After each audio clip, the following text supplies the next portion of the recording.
upon the idea we have recently transmitted in your Las Vegas area called Into Worlds, where we are describing our true nature so that you understand that when open contact occurs, you will not just be dealing with the idea of physical extraterrestrials. Some of them may be closer to your vibratory level than others, but many of the ET beings that are interacting with your Earth, watching your Earth, observing your Earth, guiding humanity at this time, sharing information at this time, are more than just physical beings as you understand us.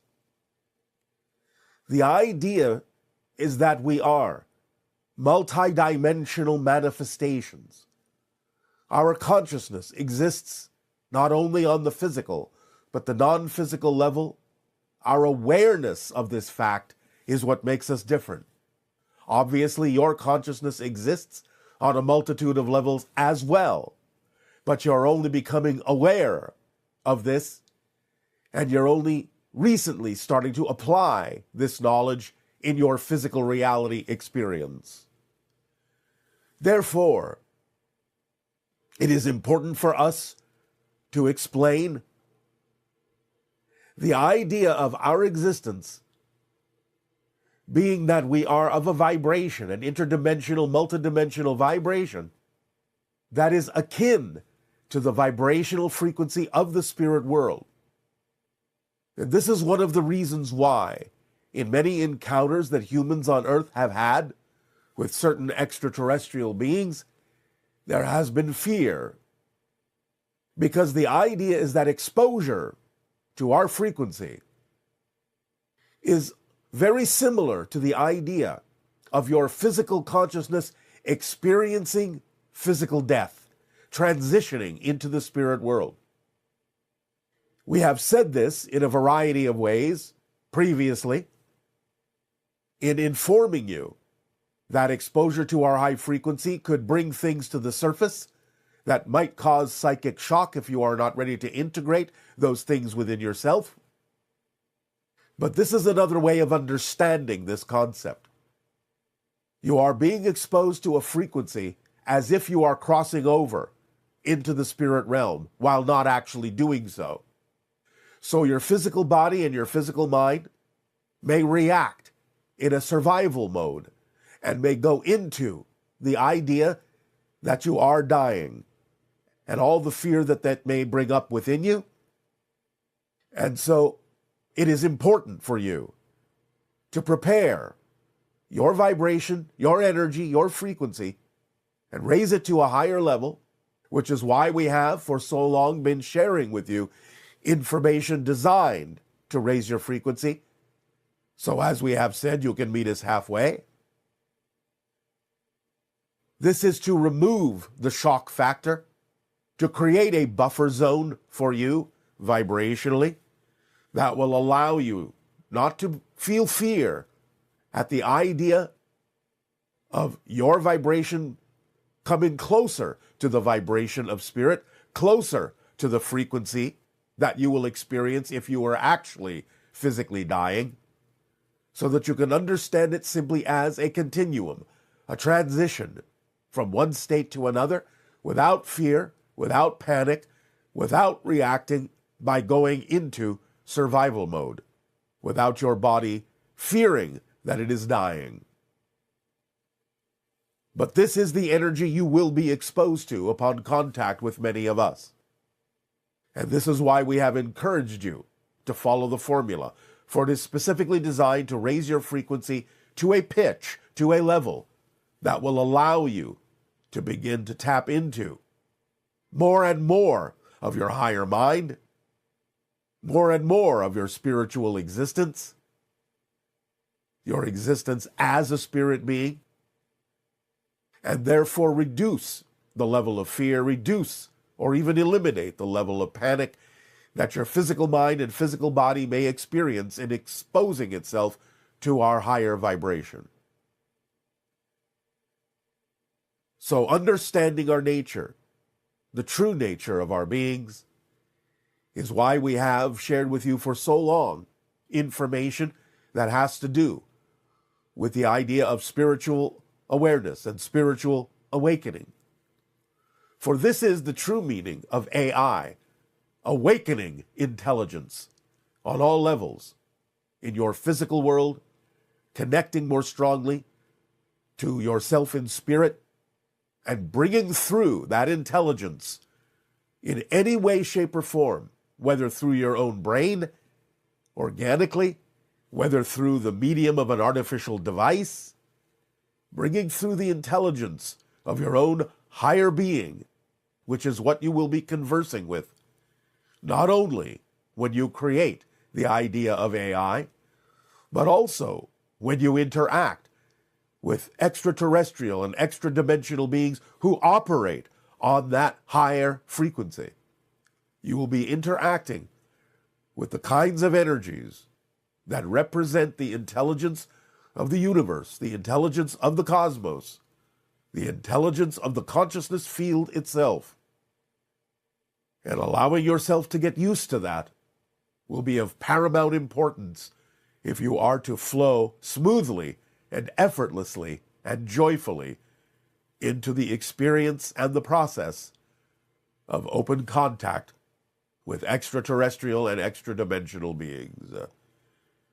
So we thank you for allowing us to explain and share with you this information to raise your frequency and be more vibrationally compatible with the beings that have your best interests at heart.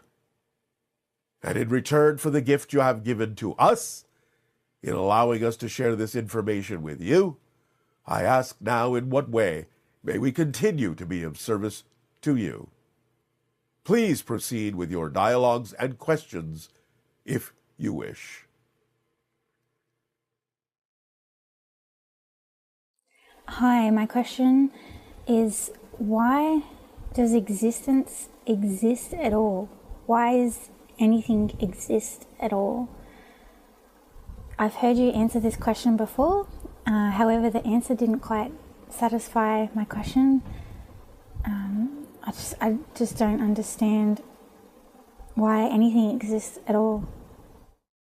We understand that it can be a challenge for three-dimensional beings and four-dimensional beings to wrap their mind around the concept of timelessness, but there is no asking why. Existence just exists. That's its nature. That's its quality. It can't do anything else but exist. So to ask why it exists is irrelevant.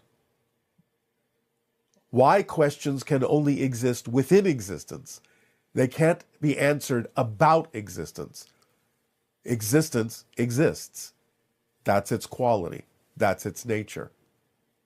Even when you say it's always existed or it always will exist, you're speaking linearly within existence. You're adding a time factor within existence.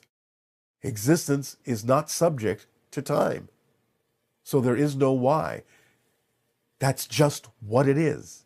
It just is. It is pure isness, as opposed to non-isness. So there is isness, and that's the only answer that can be given. Good day, good day. Hello, Bashar. Good day. Good day. A few months ago, my wife and I had the privilege and the pleasure of attending one of the Bashar events hosted by you and your group. It was in Sedona, Arizona. While I was there, I had a very profound experience. All right, do share. I would like to go into it if it's okay. Yes, keep it as brief as you can. I will. There were two guided meditations that you performed. The first one, I didn't get a lot out of it. My head was shaking all over the place. But the second one, I calmed down, and almost halfway through it, I felt this blanket of energy envelop me. And as I put my hands around it, I felt a stream of electricity. Best way I could describe it, going through the base of my neck, through my throat chakra.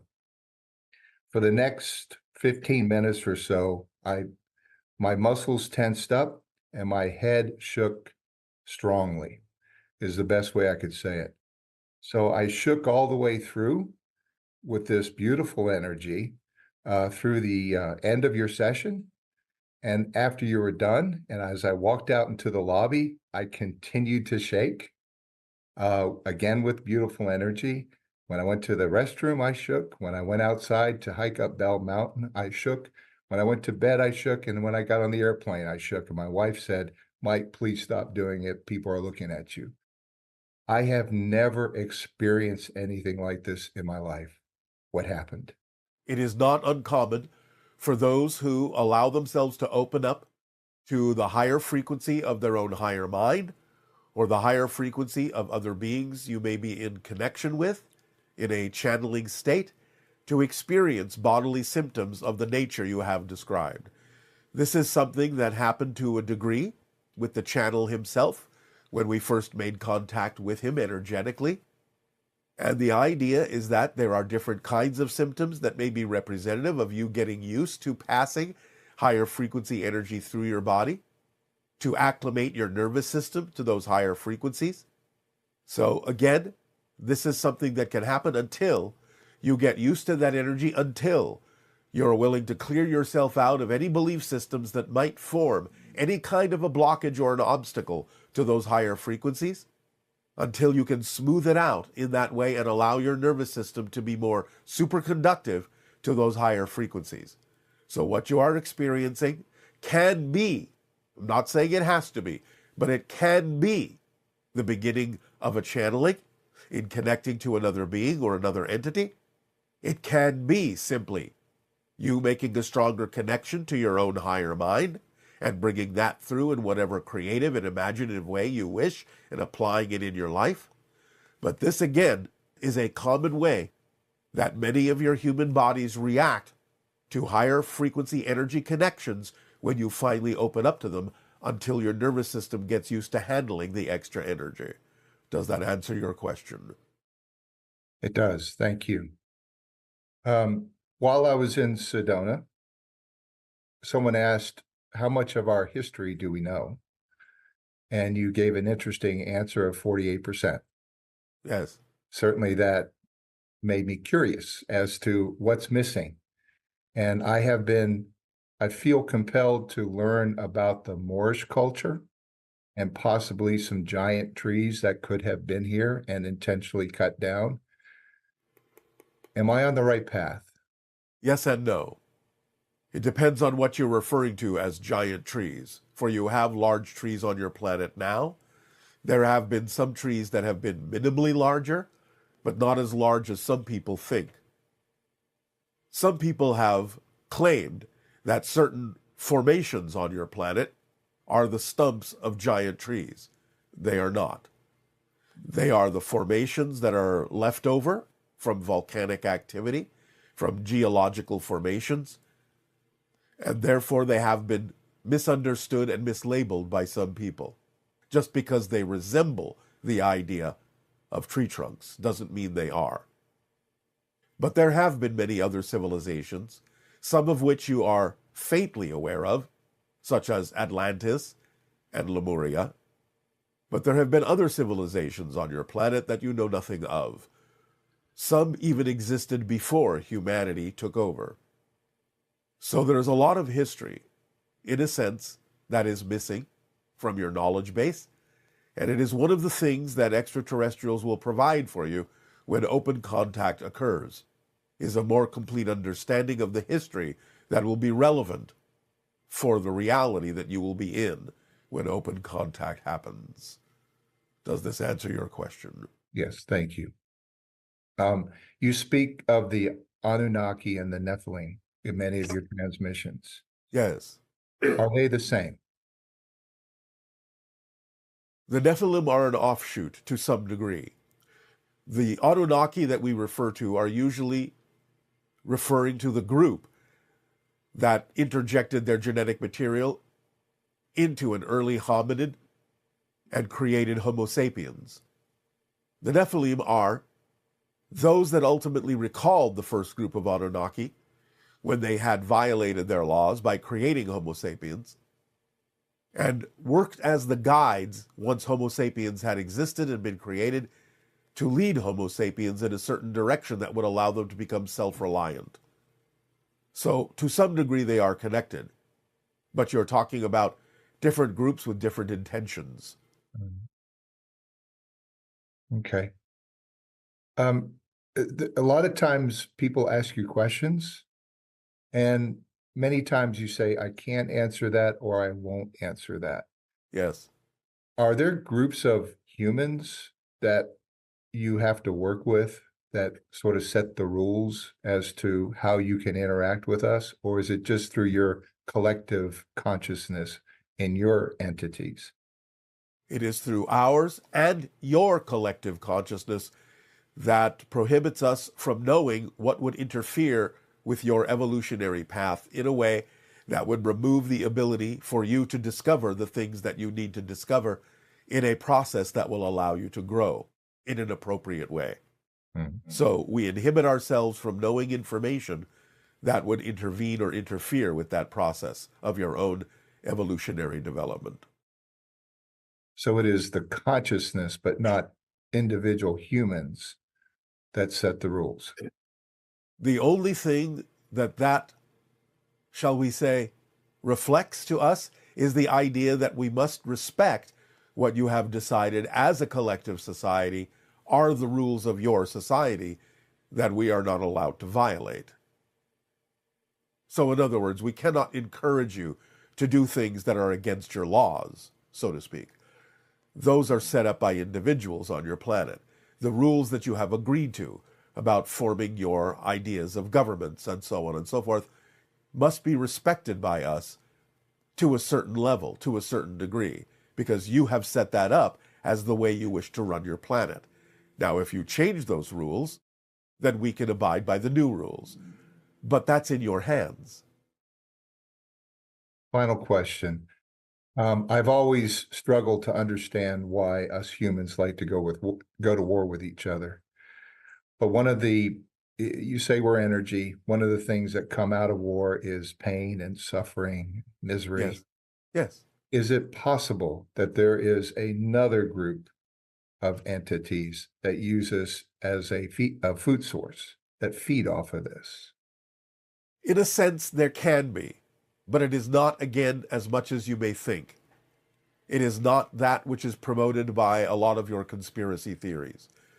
There do exist such entities who can, in some sense, receive the idea of energy of pain, energy of suffering, as a kind of support, as a kind of sustenance, but it is not as strong nor prevalent as you may think, and it is not something that is predominant in your reality. Bashar, thank you. You are welcome. Aveo. Aveo. Hey, what's going on, Bashar? It's your boy Rohan, aka RX Mundi from Bucks County, PA. I'm excited to ask you this question today. I was wondering if you had any advice on how to improve my self-image. One thing I've been noticing lately is that my behaviors, my feelings, my thoughts don't always align with that image I have in my mind of that future desired self.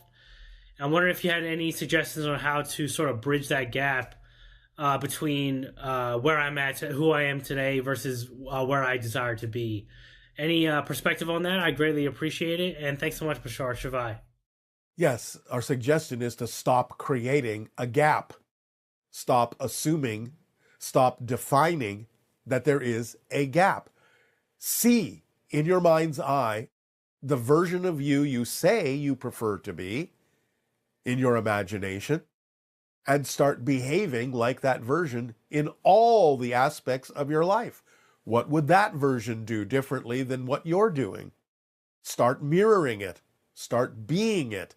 Start eliminating the gap you are creating with your definitions.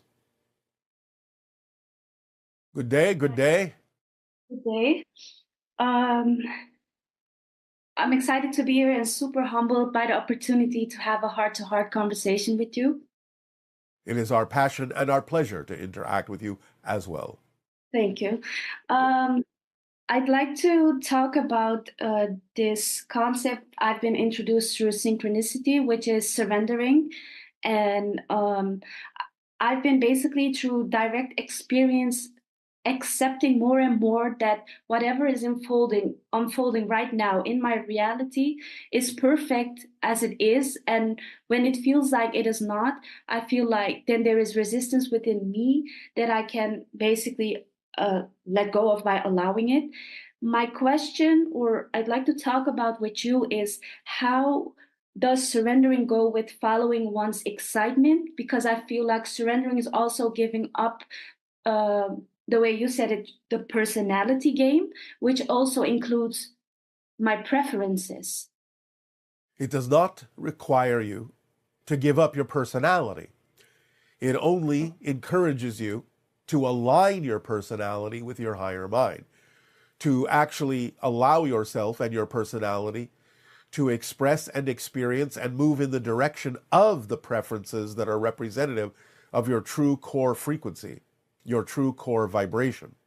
So we're talking about the kind of surrender that is defined as simply surrendering to the control that's already built into you, that is already representative of your core frequency, and allowing your personality to align with that, so that your personality is a true representation of the frequency that you actually are at your core. That is what surrendering means from our perspective. Does that help you? That helps. And can I ask further on that? Yes? Then I wonder, like, the personality, like my mind will have a preference. I feel like I cannot count upon, because it will like something a minute ago and then it will judge the same thing a minute after, where I feel like how how can I align ever if this mind always goes back and forth? All right. Well, again, it is about, in a sense, quieting the mind to some degree and knowing the difference within yourself in your discernment between the ideas and energies of excitement and anxiety, because that is, for the most part, why humans flip back and forth so quickly, is that they are expressing the idea of a desire, but it is coupled with the idea of a fear. And therefore, that can cause you to flip-flop back and forth very rapidly, because you are shifting back and forth between the energy of excitement and the energy of anxiety. So it requires honest self-investigation and evaluation as to what belief systems you might still be holding on to that would cause you to examine things with anxiety instead of only allowing yourself to experience them through the idea of excitement. It's all right if you quickly observe neutrally the idea from another point of view, but you don't have to experience it emotionally if you are willing to just observe it neutrally and then choose to move forward within your excitement and your passion, as opposed to giving over to the negative and fear-based belief in your personality that would create and generate an emotional reaction as well. Does that make sense to you? That makes sense. Then I'd like to elaborate on that through like personal experience, so that I can maybe let go of whatever is holding me back. Because Yes. like I've had like the experience where I felt like, and I just want to expose my mind here, and be pure. I felt like the universe has sometimes been like, I felt like I've been bullied by the universe sometimes, because say that I wanted something and the universe would align a lot of stuff where it would be like almost like as if it gives me my favorite pie in front of me and is saying, here is your favorite pie. And when I get my fork, it says like, oh wait, like you cannot taste it. And then, or I get to a party and they say, hey, we confuse you with someone else, you're not like invited to this party actually. But and then now I feel like I'm almost that's where the anxiety kicks in. All right, but you're doing that to yourself. The universe isn't doing it to you. It's just reflecting what you're doing to yourself. Remember, you are your own reality. You are your own universe. So the idea is that the universe, existence, is unconditionally supportive. So if you're holding on to negative belief systems, the universe will say, all right, we will support you in your holding on to those negative and fear-based beliefs. It can't contradict you. It can only support what you say is true for you. So basically, you are bullying yourself. You are messing with yourself. Stop doing that. And you Yeah, will I not believe get that. those reflections. I believe that. And then it's like, how do I stop that, since I feel like I don't know how I All right, believe. I can explain. Remember, this is most important. You do not hold on to anything you don't believe serves you. So you have to investigate yourself deeply by asking yourself with all honesty, what might I be getting out of holding on to a fear-based or negative belief? And if you are really honest in your self-investigation, you will figure out, more often than not, that either you have another belief that says to move forward would create something even worse than what's happening now, and therefore it's safer to stay where you are now, Mhm. and therefore you're getting safety out of it because you believe you're preventing something worse from happening if you do move forward. That's usually what happens in the motivational mechanism of most people on your planet. So if you find out what you're afraid of, what you're afraid might happen if you did in fact move forward and align with your true essential core vibration and become the person you say you prefer to become, then you can allow yourself to be aware of why you might be playing it safe. And therefore you can see that it is not to your benefit, really, to believe that something worse will happen if you move forward, and that it's actually quite nonsensical to assume that to be true. It's not a fact. It's just a story that the belief is telling you in order that you will not let it go, because that's how beliefs perpetuate themselves, by telling you stories that make you not wish to let them go. So a negative, fear-based belief will tell you a story that will force you to think otherwise, to scare you into not letting it go. You have to see through that simply as a technique that the negative belief uses to keep existing. Whereas if you understand it's just a story, then you can let it go and not consider it to be a fact that something worse will happen. It's just a story you're being told. But you also have to be clear within yourself about the idea of the difference between what sometimes your physical mind says it wants and what it truly needs to be fulfilled. Sometimes the wants and the needs can coincide, but more often than not on your planet, sometimes the wants are simply the product of the personality ego, and it's not necessarily aligned with what you truly need to live a fulfilled life. So then, again, in your honest self-investigation, you have to be clear about whether or not what you're saying you want is truly what you need in life. And I guess I'll know that by, if I fear it, it's already not like it's probably personality um, based desire. Because if it It was a can true be. desire, it wouldn't give me anxiety. The anxiety comes from the belief you're holding on to about that thing. Some things can be representative of your passion, can be representative of what you truly need, and you can still be afraid of them. That doesn't negate the idea that it might actually be something you truly need. It's just telling you that you're looking at it through the filter of a fear-based belief.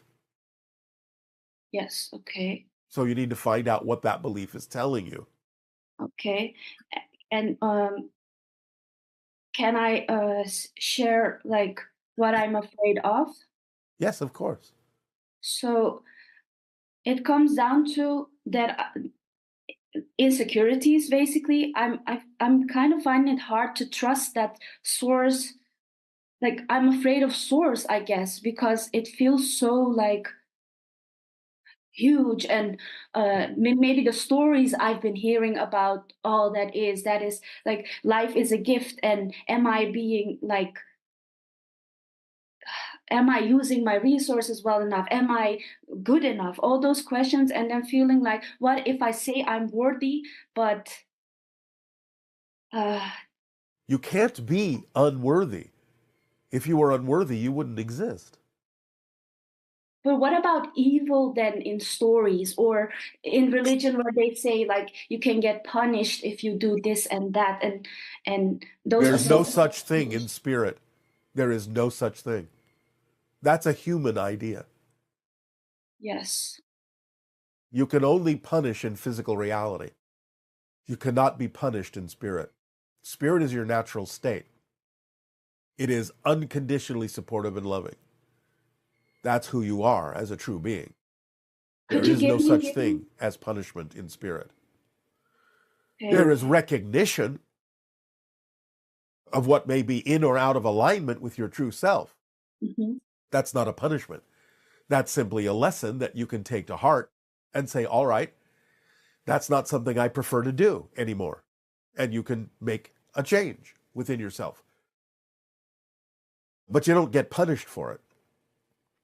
You simply are allowed to recognize that it's something you don't prefer.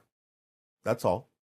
So I could actually get for good rid of this sense of insecurity, feeling alienated, feeling unworthy. I could actually get rid of it forever.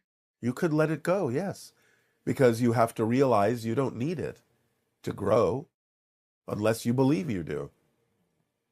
You can learn lessons in all sorts of other ways without punishing yourself to do so. You don't deserve that unless you believe you do. Could you give me maybe specifically for me an exercise or something that I could experience that unconditional love through direct experience?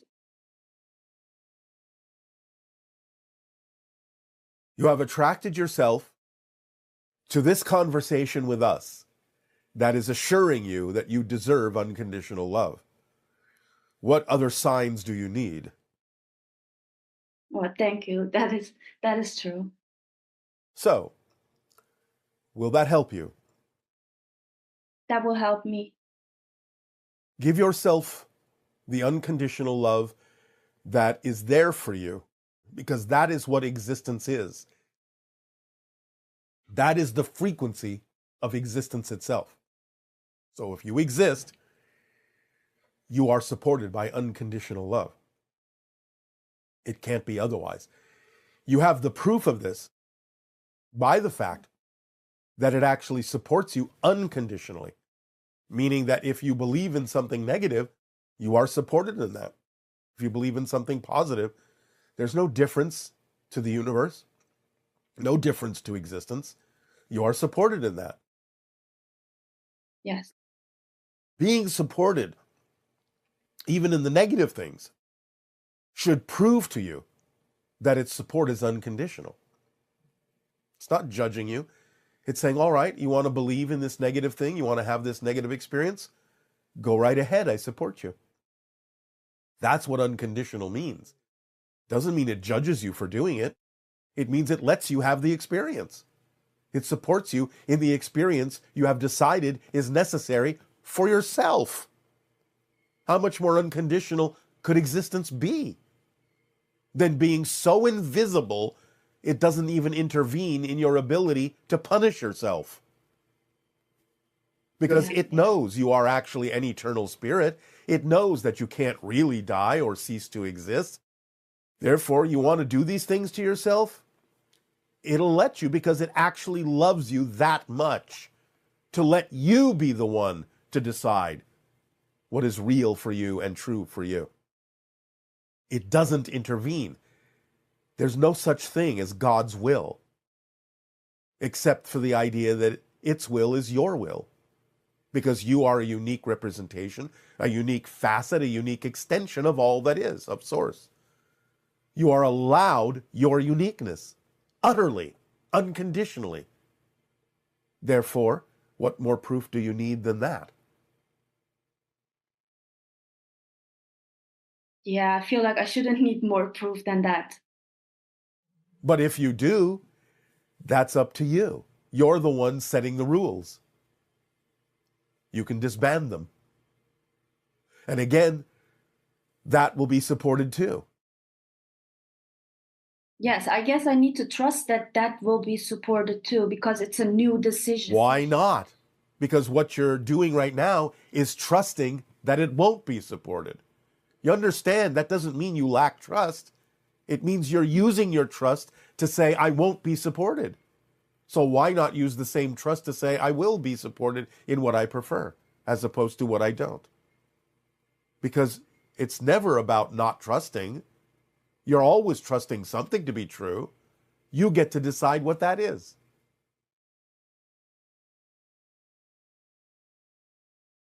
Okay, yes. It's up to you.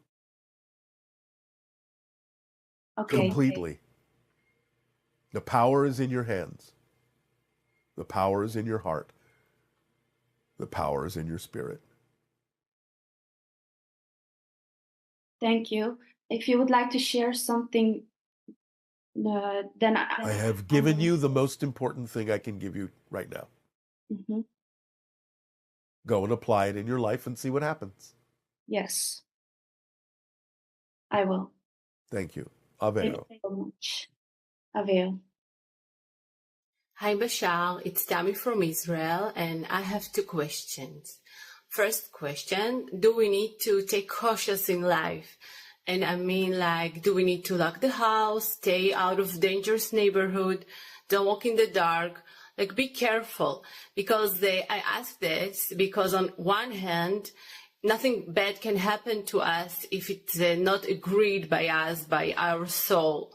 But on the other hand, maybe it will be too reckless to do everything that is dangerous on earth. So I really want to know, what do you think about it? And if your answer is going to be that we should take cautious, then what is too cautious? Because it can come from also anxiety to afraid doing stuff. Thank you. Yes, well, that is too cautious if the anxiety takes over and you're not acting.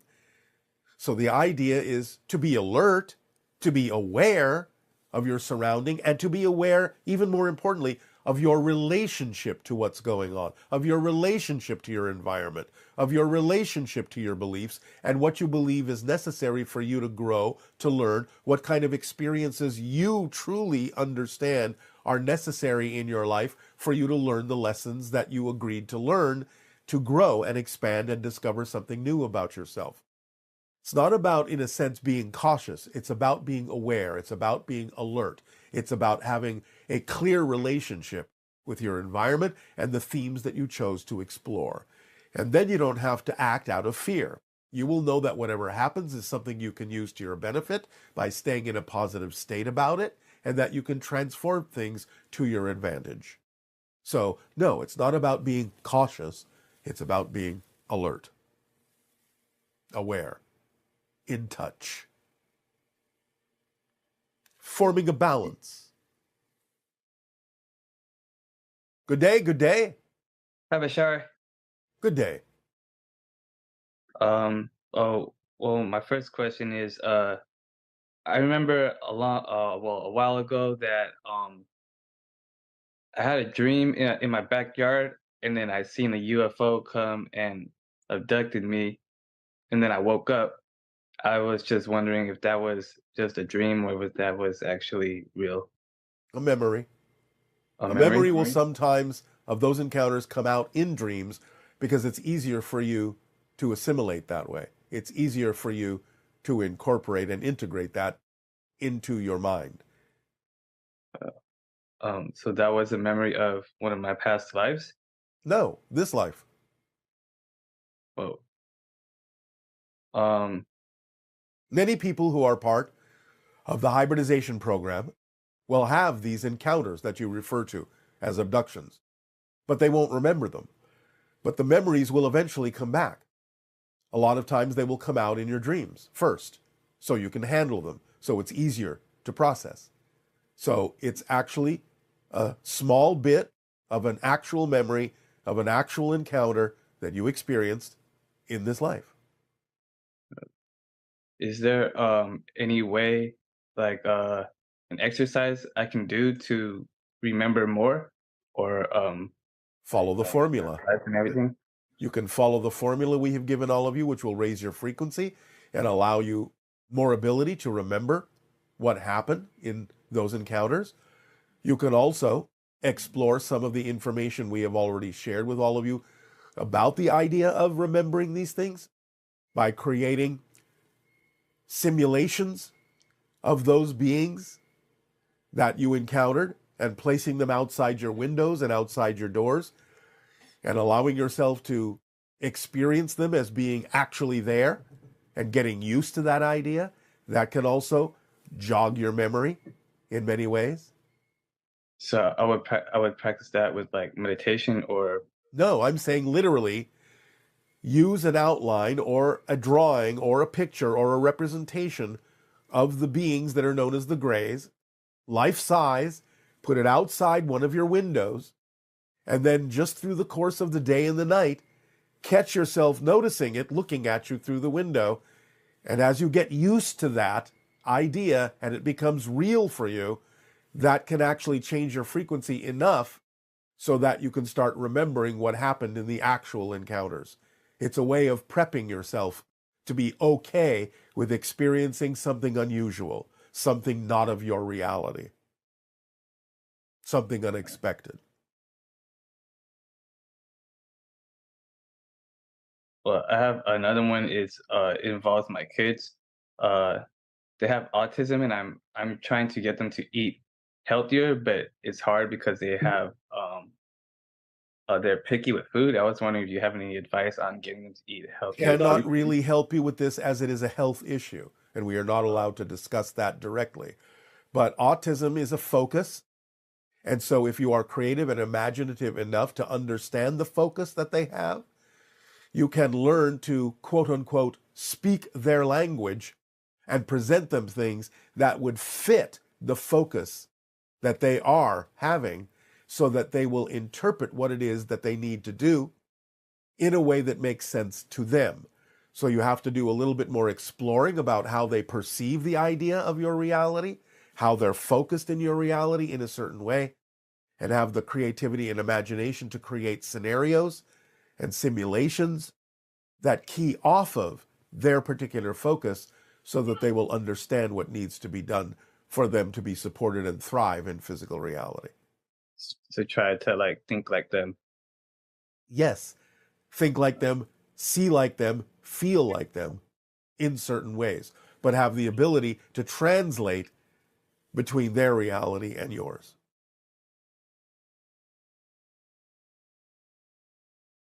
Thank you. That's all I have. Oh, all right. Then we thank you for your interaction. Aveo.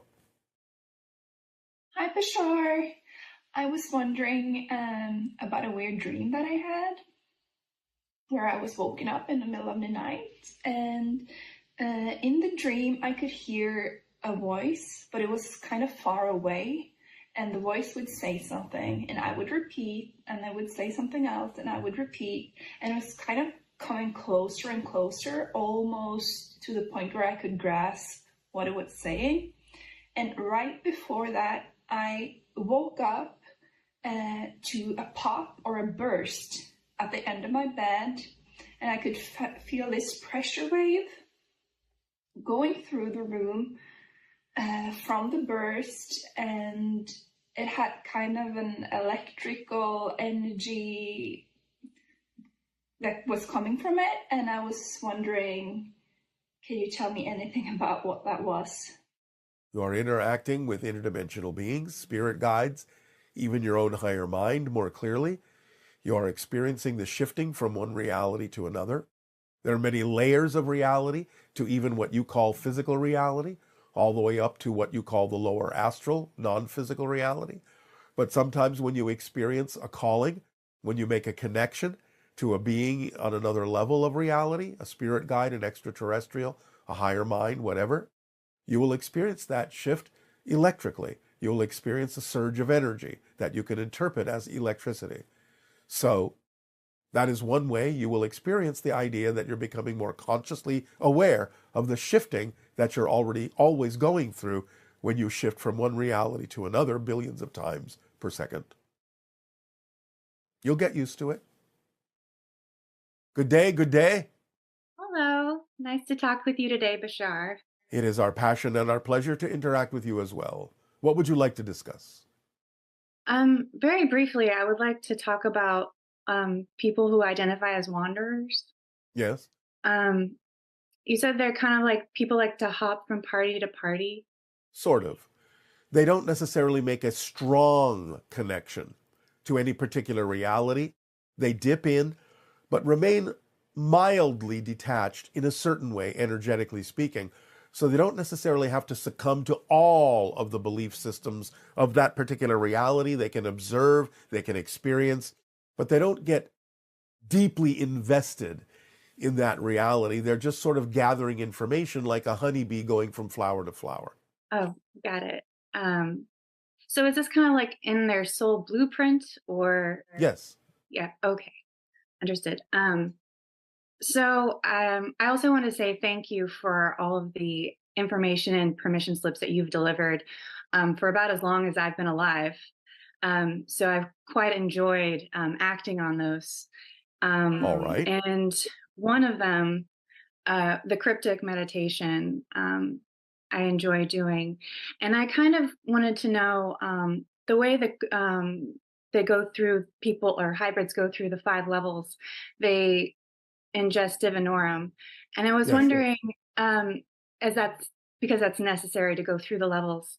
But for a human. For most, yes. Yeah, there is no absolute equivalent for humans on your planet at this time, though there are components of it. The divinorum that is mentioned with regard to the hybrids in the future is altered specifically for their physiology. But the idea is that obviously versions of the concept exist in such teachers as ayahuasca and so on and so forth on your planet at this time. Right. So ingesting ayahuasca would greatly facilitate that process. It can. It can be done in other ways as well. But again, please do remember that it's not about necessarily always continuing to use that. It's about knowing that once you have that experience and you are practiced at it, that you can create that vibration without the teacher. Absolutely. Thank you for that reminder. Yes, yes. So one of the other permission slips that it's been thrilling to work with is the crystal skull. I've taken one and imbued it with the Mitchell Hedges skull. And I do believe I've had something like an out-of-body experience. And I was wondering, I didn't really, at the time, I think, get all of the information. So this is something that may be unraveling or unspooling over time.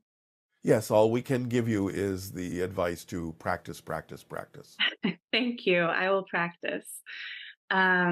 Yeah, and I also travel with my skull. I call him Sherman. And so I've been taking him around to different portals and weaving that web that you've spoken about. Why that name? Sherman? Yes. It was something that came to me kind of, I don't know. It entered my brain. And I don't really know any Shermans.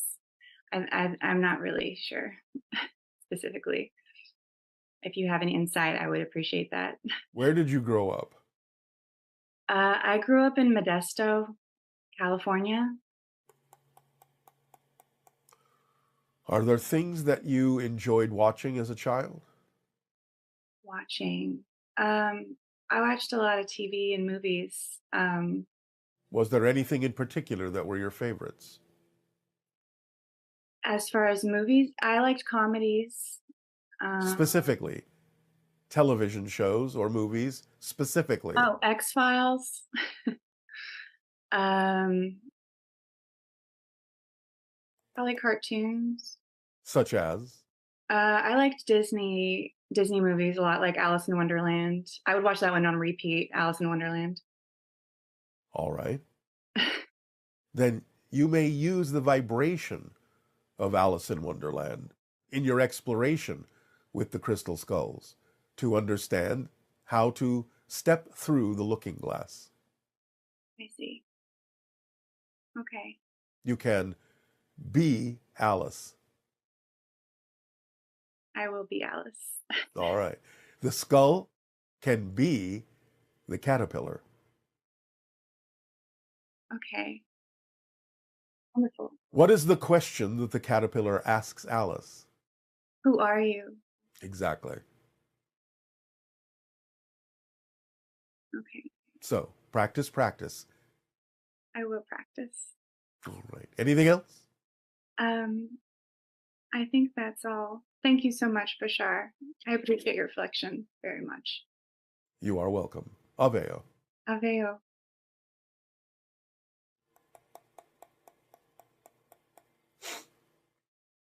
Hi, Bashar. Blessings to you and your family. I have a question. Wife and I are retiring in Philippines next year, and we'd like to build our house close to a vortex. I'm just wondering if there's any vortexes in Zambales, Philippines. That's just north of Manila. Thank you. Yes. Any major city is usually placed at least near, if not in, a major vortex instinctively by humans. That's why they build where they build. That's why they end up where they end up. However, we would suggest that the way things are transitioning, the way vibrations are changing on your planet, that the ones that are most effective are the natural sites around those vortices. So if you're in a more natural area around the main vortex of Manila, then that is more appropriate for you. Good day, good day, good day. It's so nice to finally speak with you. And you as well. What would you like to discuss? I have two things. One is a question about my friend. He's very developed telepathically for over 10 years. He can talk to trees, to non-physical entities, anything. He spent a lot of time upgrading his core energy and everything, but he's burdened by tasks that come to him from higher beings all the time. Why is that a burden? Because physically his body is unwell like 90% of the time. Perhaps they are helping him find his strength. That's what I've been trying to tell him, to be honest. But it's been like 10 years and he's not feeling well almost all the time. We cannot help you with this. Not at this time. He has to rely on the help he's already getting from the other entities. Thank you. That is still good information. All right. The second thing is about myself. Yes. So just before I ask my question, I just want to say you have my full permission to read anything on me. We get our permission from many different levels of your consciousness, so don't worry about it. Good. So I've managed to develop this, how do I say, power, where I can check things, which you can what? I can check for things in the future, or directly reading someone's, for example, vitamin levels, or all right. Just for example, I knew I will interact with you days before the raffle. All right. I just checked it. Yes, all right. The way this power works is just sensing differences in density. That's all I can sense. In frequency, yes. Mm-hmm.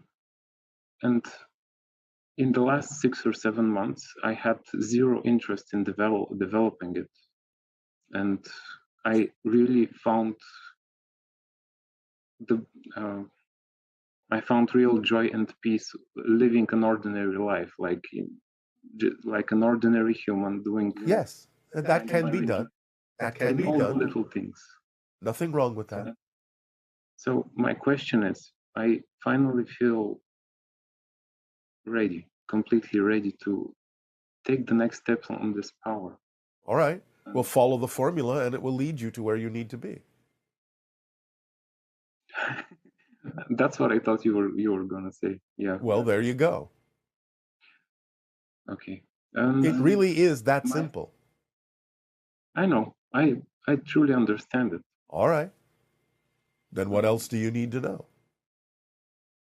During the time, I found joy in living as an ordinary human. I really, on multiple occasions, I felt like I lived enough, like I experienced everything an ordinary human could experience.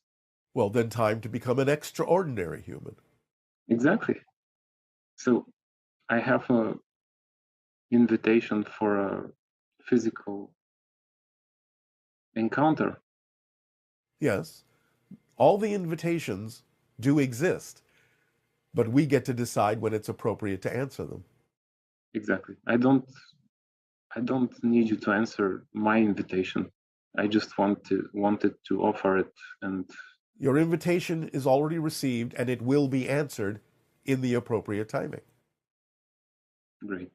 Well, all I need to say now is that I have much affection for you, for Darryl, and for everyone involved in delivering your messages. We thank you and our unconditional love to you. Aveo. Aveo. Good day to you, Bashar.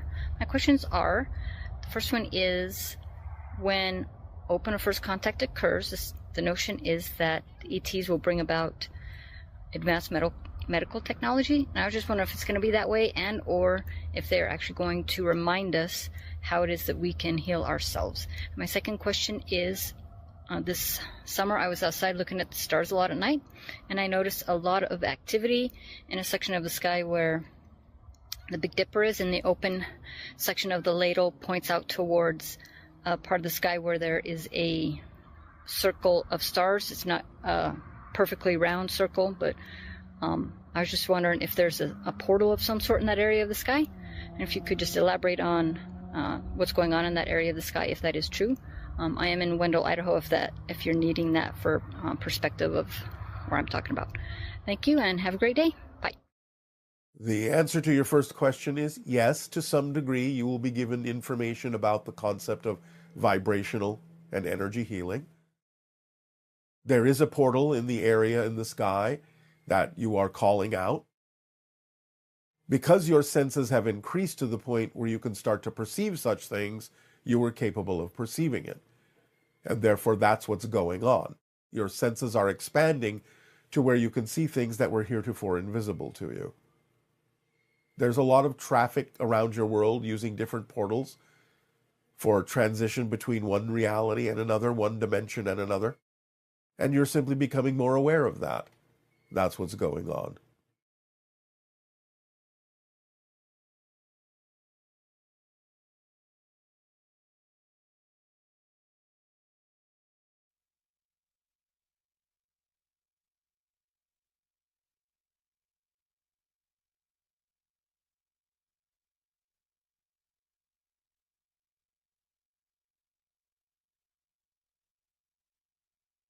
Hello, Tadeo.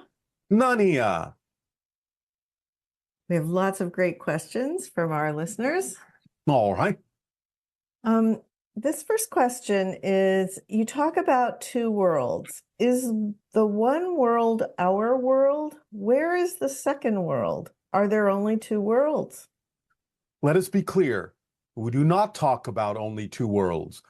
We are saying there are any number of versions of Earth, thousands of them that exist simultaneously, millions of them that exist simultaneously. It is a misinterpretation and a misunderstanding by people that we're only talking about two different versions of Earth. There are multiple versions of Earth. There is the one that you're on now. And again, remember, you are constantly shifting through different versions of Earth billions of times per second. So there are billions of versions of Earth. The idea is that you are navigating through billions of different versions every second, going in the direction of what your strongest vibrational frequency is. That's how you navigate it, ultimately winding up on the versions, through the versions, the multiple versions of Earth that are more and more representative of the frequency that you're giving off. So please understand that even every second, there are billions of versions of Earth. It's not just two. Okay, They thank are you. all here, they are all now, but they are separated by frequency. So as you adjust your own frequency, you gravitate and go in the direction of the versions of Earth that are more reflective of the frequency and the energy that exists within you. Okay. This question is, can my current identity, as this person's name is Sandy, determine where a counterpart and a member of my oversoul will go? Can I decide while I'm here in physical form where a concurrent version of myself will be born and to who?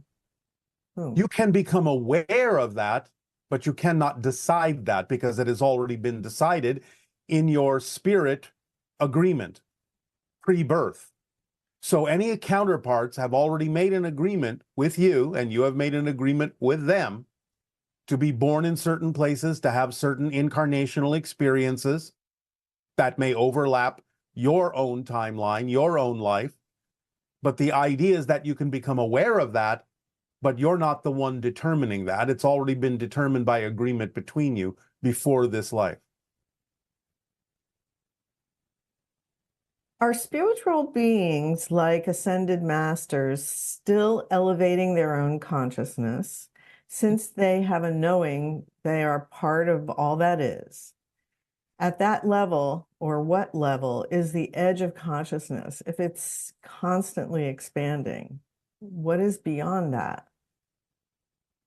It never ends. Beings are always ascending. There is always more to experience. There is no beginning and there is no ending. There is nothing beyond it except more experience, more understanding, different perspectives.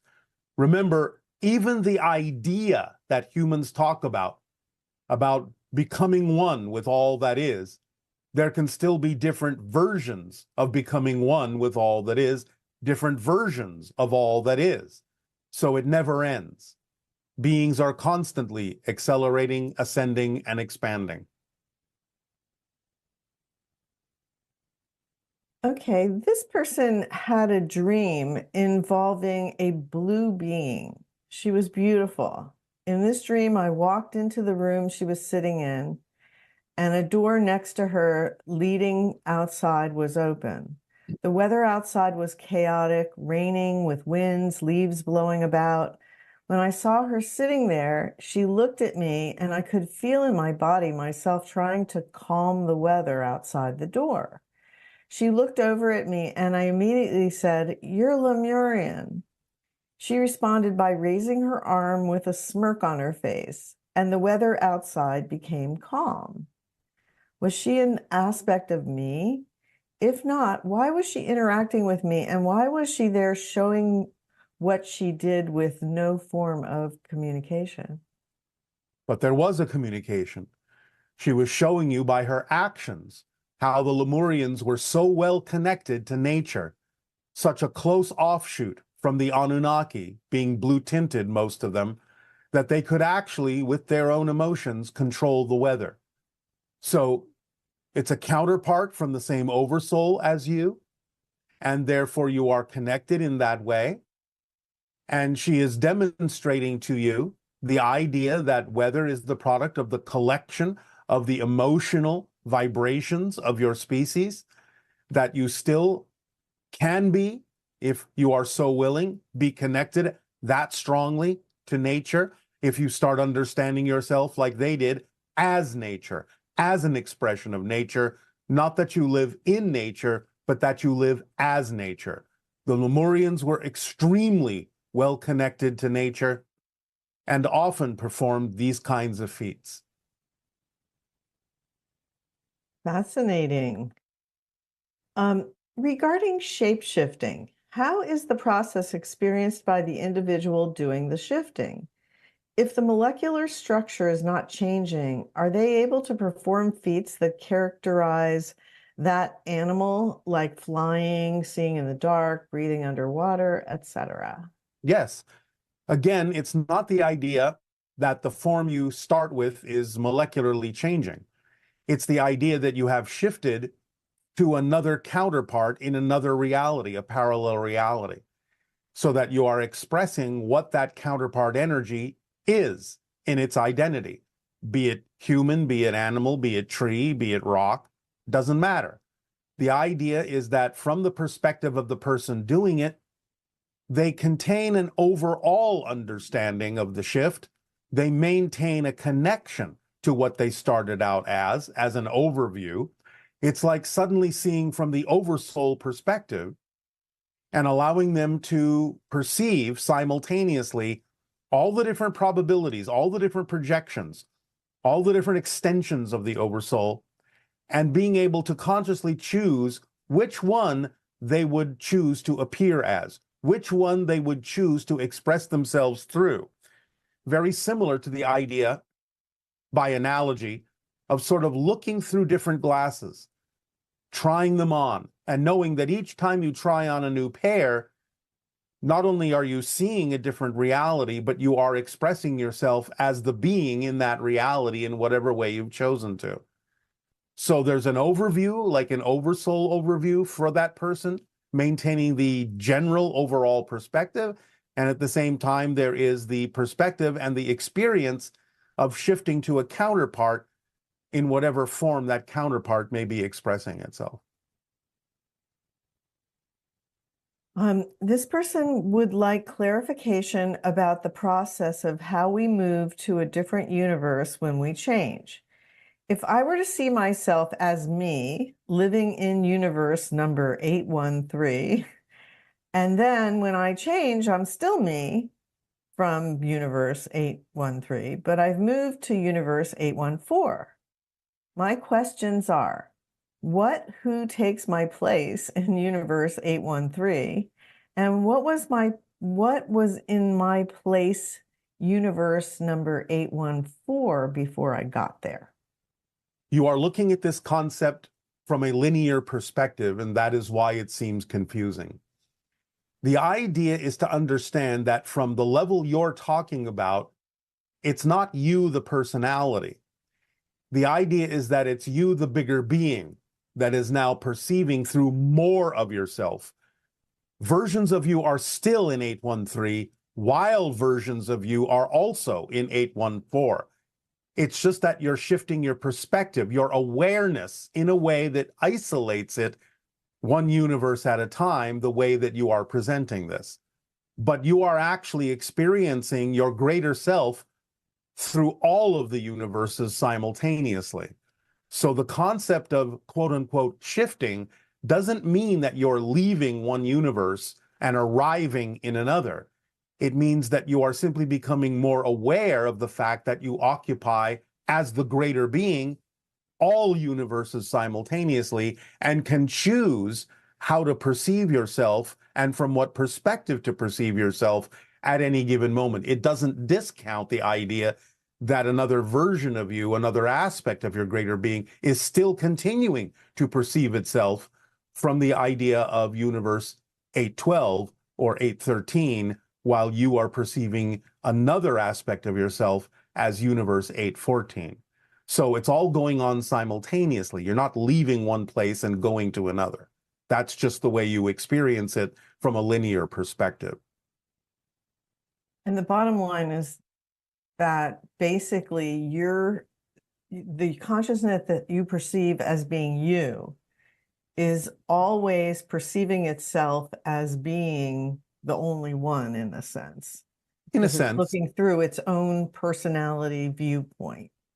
Yes, Right. remember, the idea, taking it, so to speak, all the way up the ladder, is the concept that many humans have of blending with God, blending with Source, doesn't mean you lose your identity.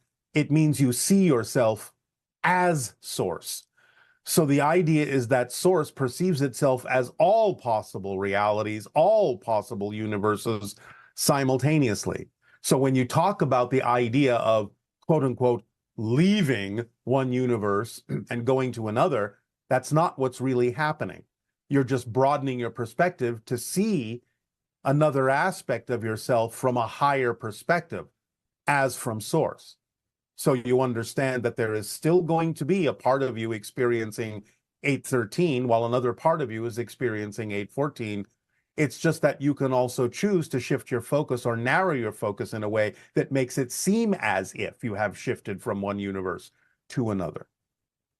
But you're existing in all of them simultaneously. And that idea that circumstances don't matter, only state of being matters. That remaining focused on that idea, regardless of what reality you're experiencing, is the ticket to being able to shift to a more preferred physical experience. Yes, in a sense, that's an offshoot of what we're talking about, but not directly involved in what we were just explaining. Okay. Now, this is maybe the same thing.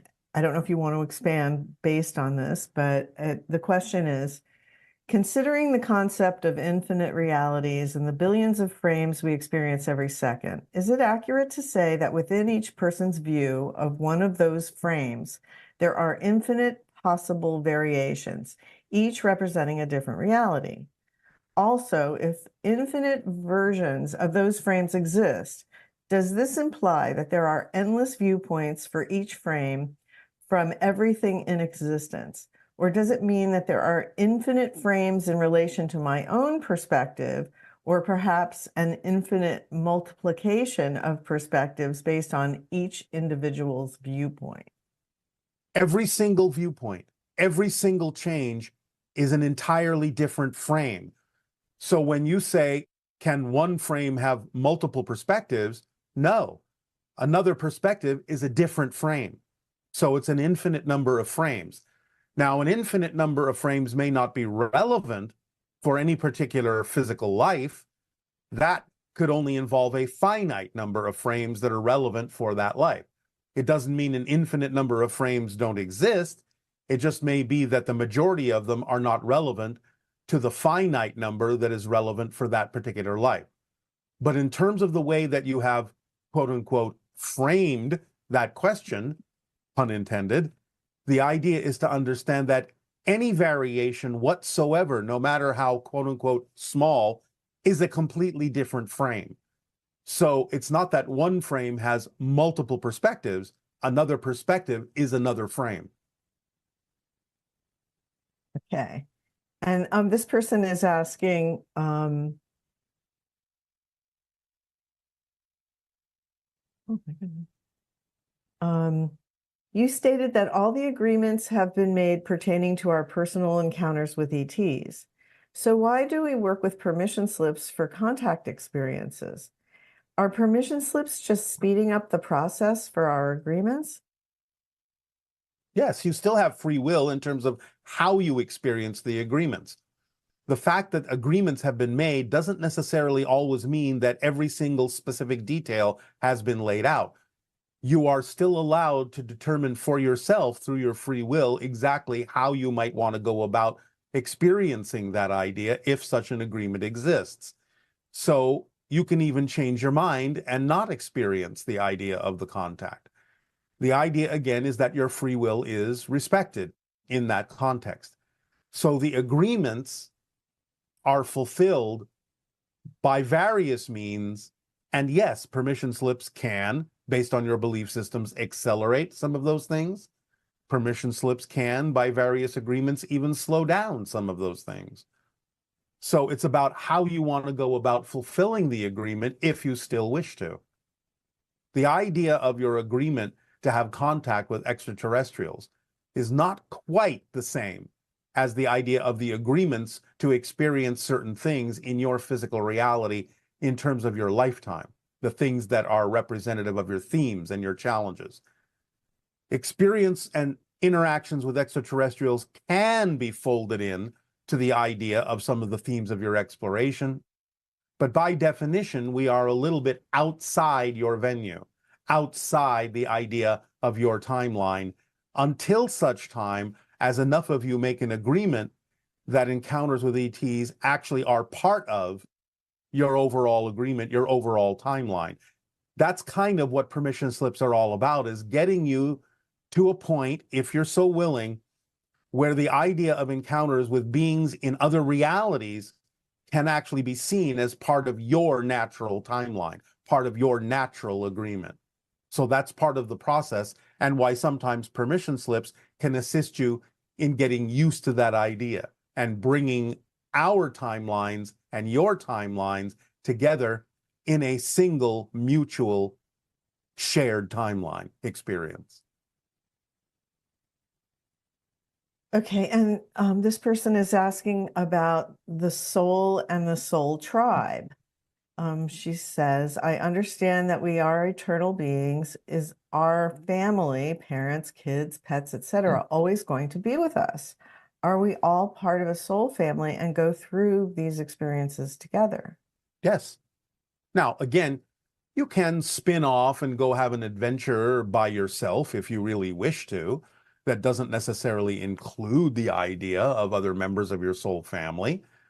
But the idea is that you're still always connected and you'll always come back and recognize the family. So, in a sense, yes, you're always connected. It doesn't mean you can't have your own independent adventures. And this person is asking, what is the source of sadness and can it be avoided? Should we be striving for happiness or will it simply come to us if we follow the formula? Sadness is the result of a belief and a definition of disconnection from source. Disconnection is the idea. If you understand you cannot be disconnected, you cannot feel sadness. So in the idea of creating certain limitations for yourself, for your consciousness to experience, including the experience of disconnection, even though you can never actually be disconnected from source, you can experience the idea of that disconnection as a kind of loss, and that can promote the experience of sadness. But yes, if you understand how the formula works and you apply it precisely, then you also have the understanding, based on knowing how things work, that you can never be disconnected. And thus there is no reason to experience sadness in that way. So by really precisely following the formula, it is highly unlikely for you to choose to experience sadness. Okay, and this person is asking, basically, her daughter took her life 16 months ago.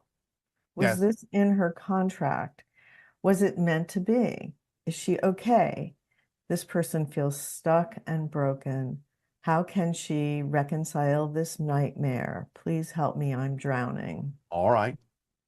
Well, take a deep breath. It's all right. Your daughter is fine. Once in spirit, remember, you see yourself for what you really are, who you've always been.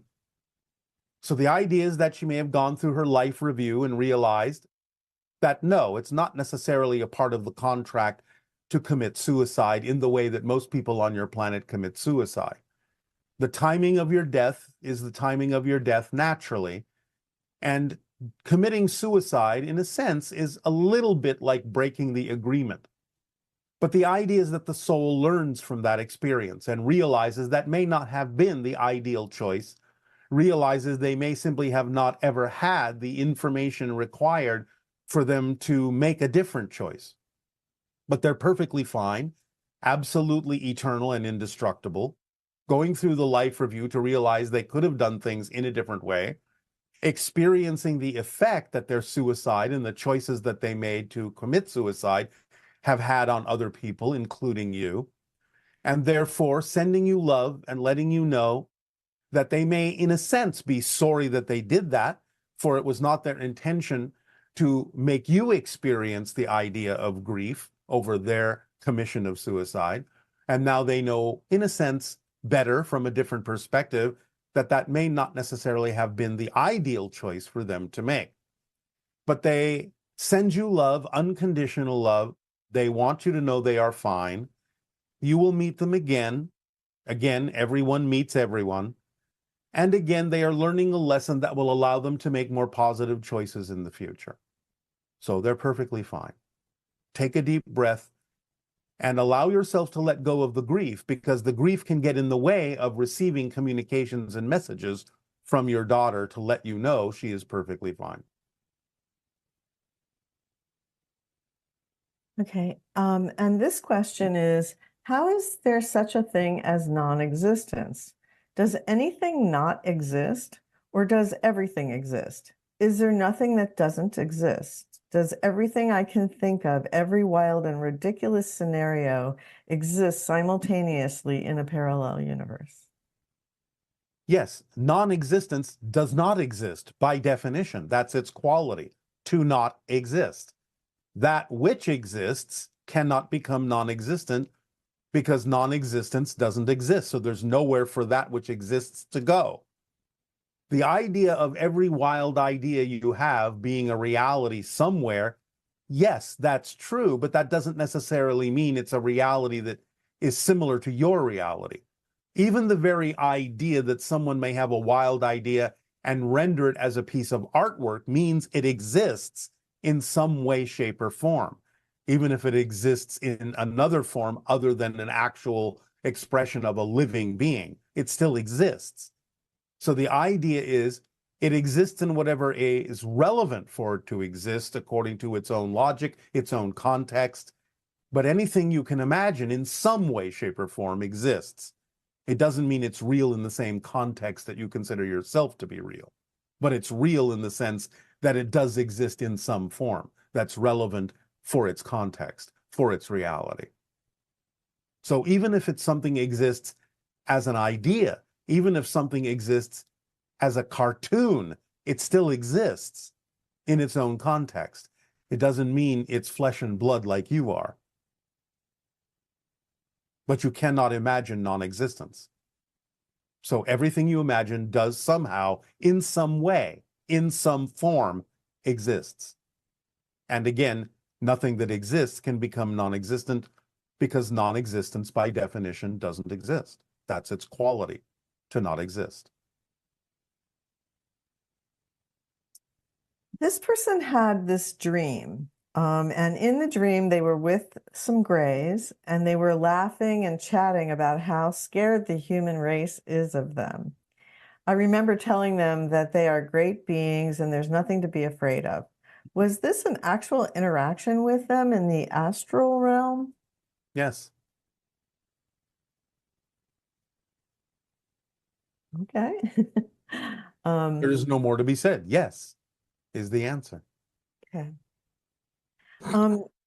This question is, during a deep meditation moment where I was in an endless library of information, I encountered another human that is well known, and we acknowledged each other's presence.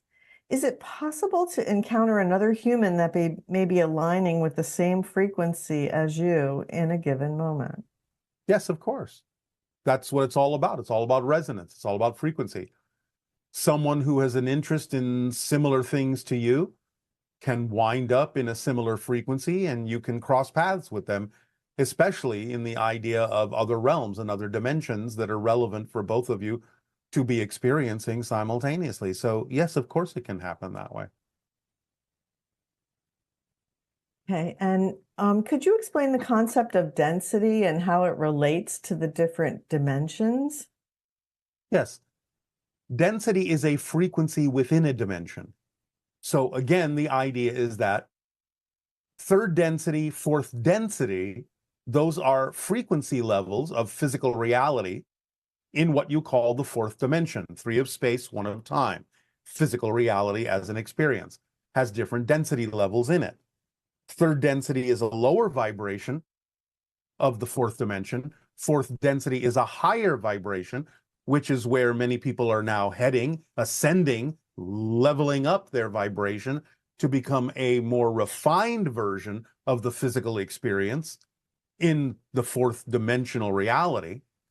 But the fifth dimension is actually crossing into non-physical reality.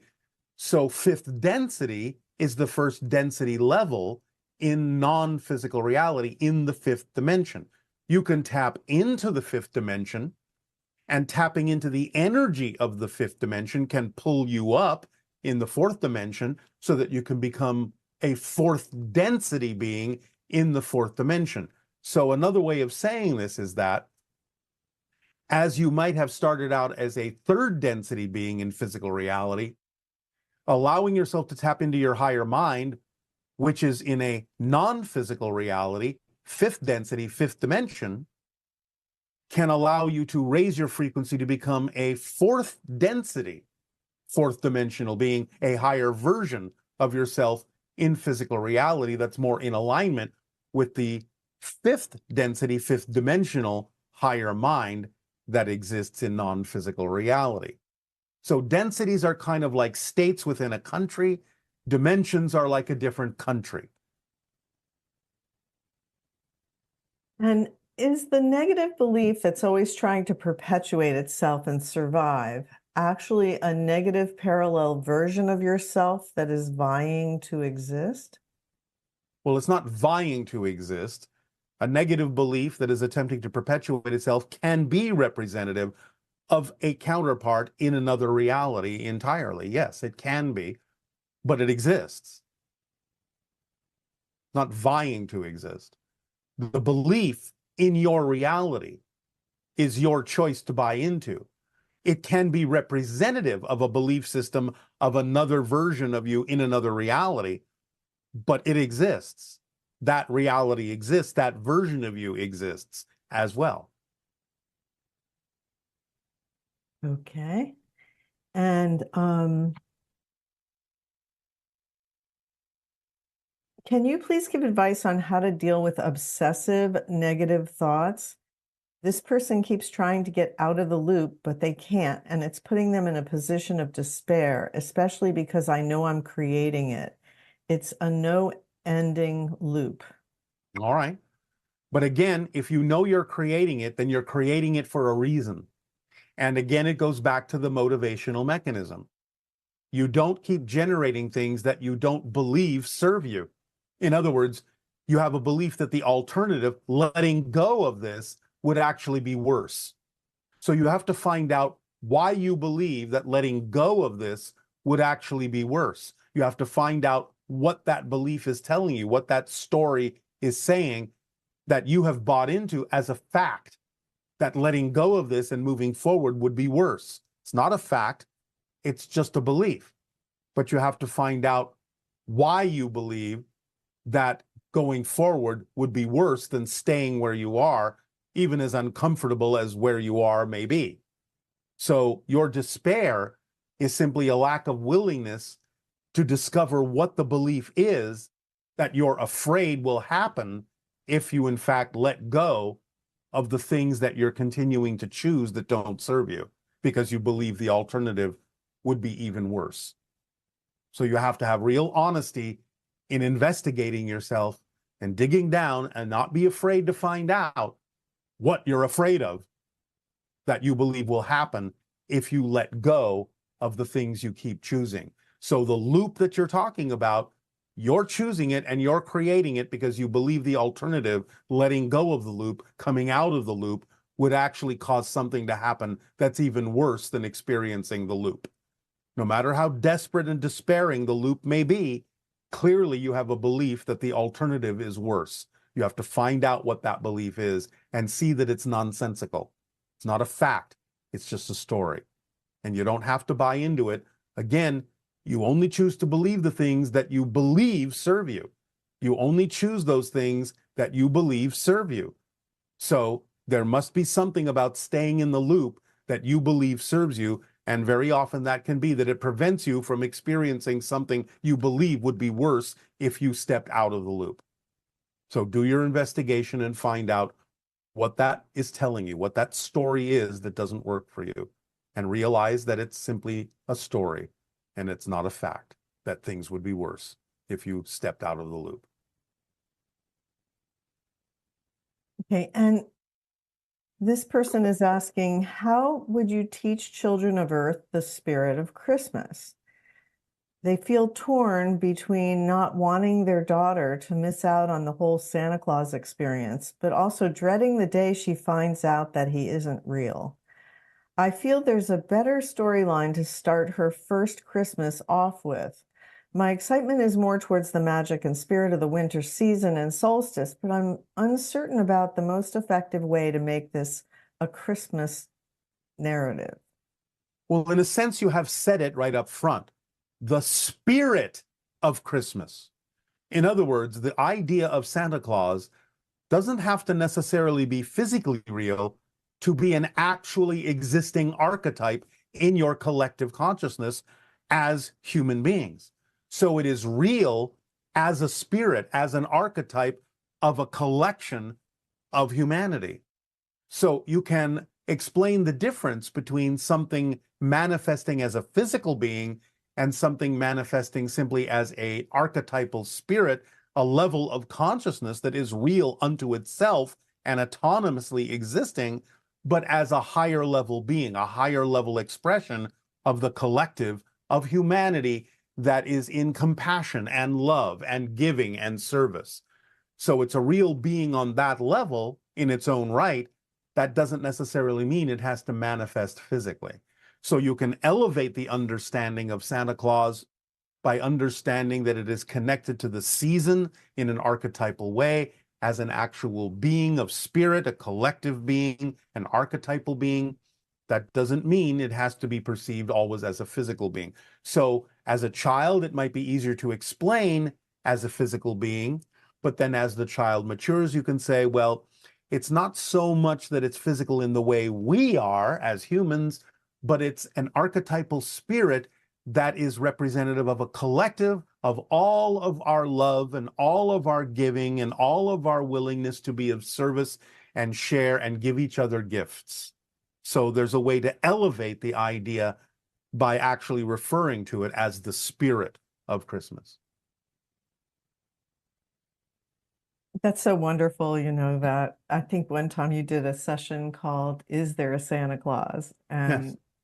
it's very exciting that there's an archetypal Santa Claus. Yes. And you can work with that just like any kind of archetype if Yes. you are so attracted to it. So there's so many magical things that you can give to children around the idea of Santa Claus and what it means and all the expansive ways that we can express ourselves. Yes. And sometimes, again, depending upon the belief system of the person and depending upon their rate of vibration, they may actually be able to perceive the archetypal spirit that represents the concept of Santa Claus as if it does manifest physically.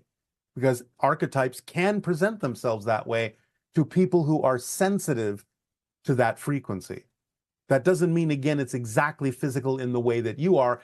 It's almost more like the way elementals present themselves, by manipulating energy of the collective consciousness like clay and providing a manifestation that is temporary, but that can be perceived by human senses who are sensitive enough to that frequency. So it has to be explained in a multitude of ways, but it is a real archetypal consciousness. And it's interesting too that it can be used as a permission slip to allow yourself to receive gifts. Yes. That because that's the idea that Santa Claus gives you the gifts that you want. It's this great Not just idea. receive, give gifts as well. Right. Mutual exchange. This person has a question about passion and money. Yeah. As an actor, speaker, mentor, and entrepreneur, I've followed my passion for many years. Now I seek financial support to sustain and continue to follow my passion and uplifting others. Any advice on navigating this journey towards financial independence? No, because the idea is not to focus on the idea of money alone as the only representative of abundance that can help you continue to act on your passion. As we have said many, many times, the idea is that there are many forms of abundance. And if you're only focused on one as the only way that you can continue to act on your passion, then you're closing the doors through which other forms of abundance could come that might actually be representative of the path of least resistance and might happen actually more easily than the idea of receiving money. Money is fine as a representation of abundance on your planet, but it's only one representation, one symbol of exchange. Having something to trade with is a form of abundance. Being given a gift is a form of abundance. Synchronicity is a form of abundance. Imagination is a form of abundance. Communication is a form of abundance, as we would think you would know as an actor. So the idea is that when you use your imagination and your creativity and your communication, you can think of other ways in which things can be accomplished that might not require as much money. You have to be willing to be of a higher vibration so that you can be inspired to ask the questions and communicate the things that might not seem like they would work, but on a higher level would work. That would allow you to continue to act on your passion. We've told the story of the photographer that flew around the world and got paid for it because she was willing to ask the airline if they could fly her around the world to take photographs of sacred sites for free, but knew there had to be some form of exchange, which was the idea that they would get to use her photographs of all the sacred sites in their brochures to attract tourists to their airlines. So they did not only fly her around the world for free, they paid her, put her up in the best hotels, fed her the best food. The idea is that she was willing to try the idea of communicating to them and ask them to fly her around the world for free in exchange for using her photographs, which she never would have thought of had she been stuck on the idea that she needed money, which she never would have had to be able to do that. So you really have to think outside the box and allow all the forms of abundance to work together. Maybe a little bit of money will come in. Maybe someone will give you a gift. Maybe you will communicate something to someone that will change things up and give you a different path to take. Maybe synchronicity will bring you something you weren't expecting. Surprise, surprise. And thus working together, all the forms of abundance would give you the 100% abundance you need to move forward and continue to be able to act on your passion. Remember, abundance by definition, from our point of view, is simply the ability to do what you need to do when you need to do it. We're not saying in exactly what way that has to happen, and you need to relax your definition and defocus off only money being the only way, because then the other ways cannot get to you.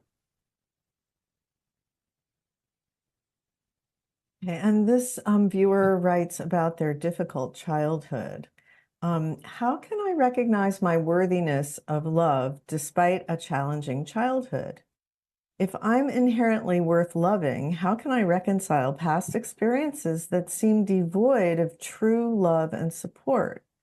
Additionally, do these experiences serve a purpose in contributing to the healing of painful childhoods for others on Earth? Are there parallel realities where different versions of me had happier, healthier upbringings, and what might be their soul goals? Yes, and we're not going to get into the soul goals of parallel realities. We're going to talk to you about the idea that clearly what you chose to experience is something that would allow you to understand that you need to give yourself the love that clearly was not given to you as a child. So the theme that you chose to explore was the idea of going into an experience where you would be forced to be the one to give yourself the love that you need, because that's exactly what many people on your planet need to learn to do. Love themselves unconditionally, regardless of their experiences. So you can't look at it in a negative way. You chose to experience the idea of not being able to receive that as a child in order to understand that that's what you would want to go toward, that that's where you would be driven to go in that direction of seeking to give yourself the love that you believe you were not being given as a child. Paradoxically, by choosing the situation where you were not physically given the love that you sought, the idea is that that was a very loving thing that parts of your soul family were willing to do for you in order to give you the opportunity to experience how to overcome that, transform that, and give yourself all the love that you believe you were missing in your childhood. So it's actually an act of love that you didn't receive the physical love. It's not an excuse, not saying that it excuses any perpetrators of things like abuse, emotionally, physically, or otherwise. But the idea is that an arrangement was made so that you would be driven to seek the love within yourself, that you driven to seek the connection to source that would allow you to know you are worthy of love. But that's just the way you decided to do it, to prove how strong you are. Remember, Earth is a graduating master class. Earth is a tough school, but you're up to the task. And so you had the strength to come in as a spirit and say, I'm going to have the experience of being deprived of love so that I will be driven to seek it out and give it to myself, to learn to do that, to love myself unconditionally, to learn that I am worthy, to state that I am worthy, to insist that I am worthy. That is the lesson and the task and the theme here for you. Thank you. When we raise our frequency to higher levels of physical reality, are the people we interact with the same souls? In other words, when we raise ourselves to become more onto more positive timelines, are our loved ones the same souls across timelines? They may be the same oversouls, but they're not necessarily the same souls.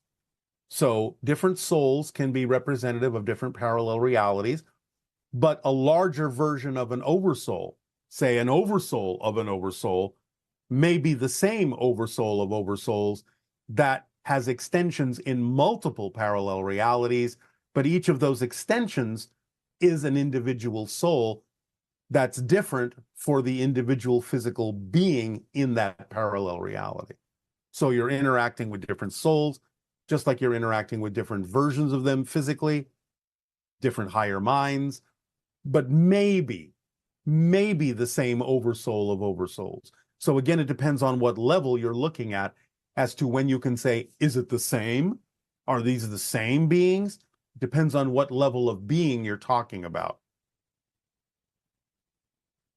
Okay, so I'm going to move on now to some ET questions. Yes. This individual is asking about how disclosure will unfold. Given the premise that governments are founded on collective representation and considering the diverse perspectives on non-human intelligence, it seems unlikely that they would provide a wholly accurate disclosure or even a watered-down version. Based upon my experiences, it seems likely that most people will have their own unique experiences, whether individually or in groups, such as witnessing crafts or orbs. This will continue until a critical mass is reached where most people have seen something extraordinary. At this pivotal moment, it would become common for everyone to see these phenomena, leading to a widespread disclosure and open contact.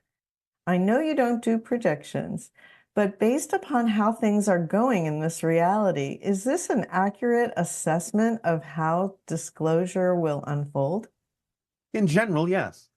There may be a little bit more information released by some of your governmental bodies at a pace they feel comfortable with. But again, that doesn't necessarily have anything to do with the pace that some people on your planet are comfortable with and the pace at which we are comfortable with.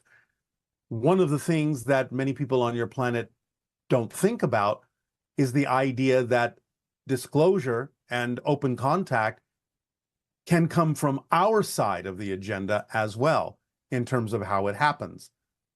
You, as humans, determine it to some degree, but you're not the sole determiners of the idea with regard to your institutions. The idea of your general population and what they're willing to be open to is the greater determinant about how open contact will happen. So you have to also remember that for some indigenous cultures, open contact has been happening for thousands of years already. So the rest of the world needs to catch up. But yes, in general, your assessment is accurate. It will be a collective kind of realization that so many people are now aware of our existence that it will someday, relatively soon, simply be a fact that we exist. And it'll already be something that will be a given.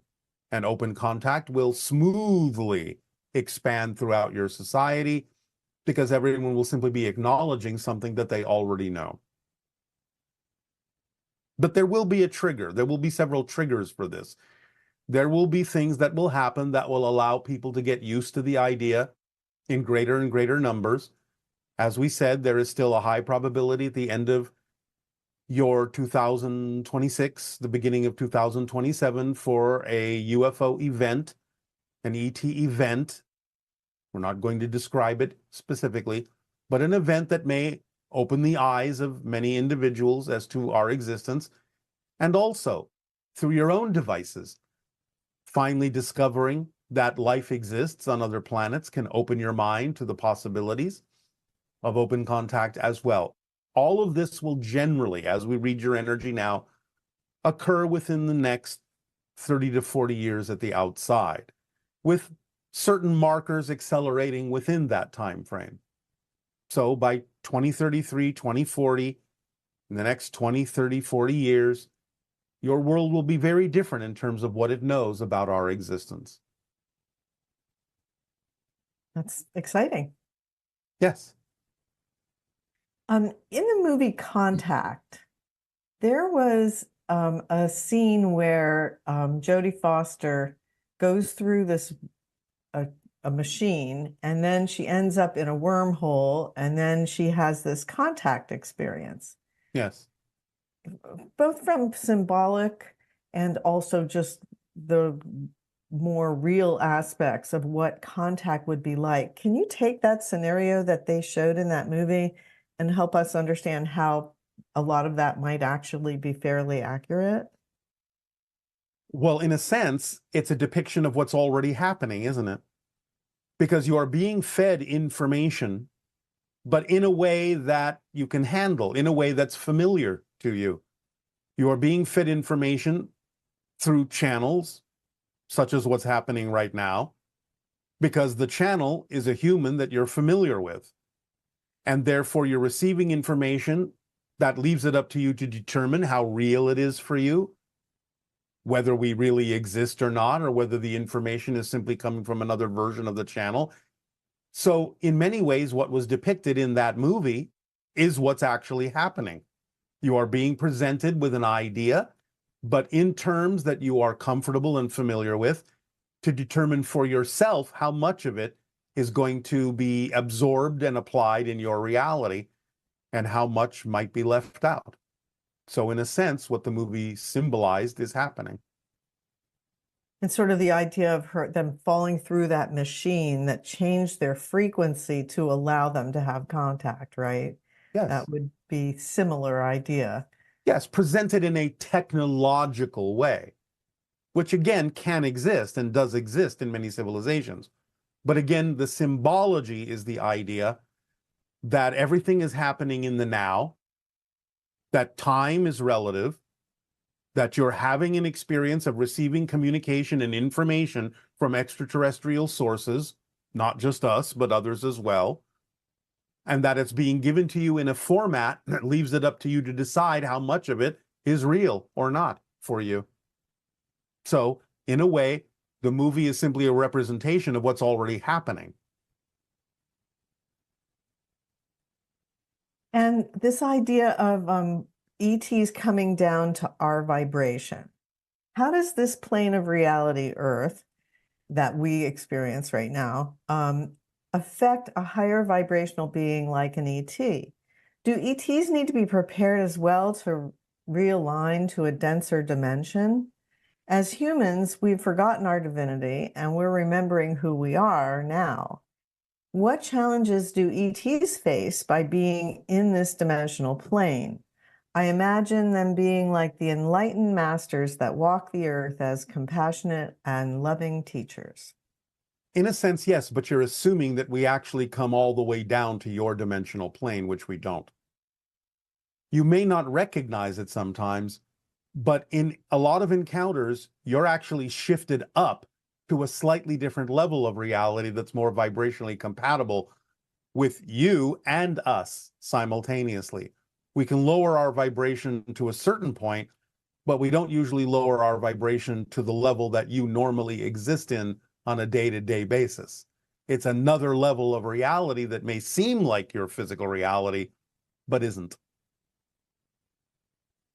So does that mean that there's not going to be spaceships landing in our physical dimension, or? The spaceships that land will be landing in the level of reality that you will raise your vibration to meet. It will not be happening in the vibrational density that you're in right now. It will be happening in another layer of reality that is of a higher frequency. And that's not the same reality that you're in right now.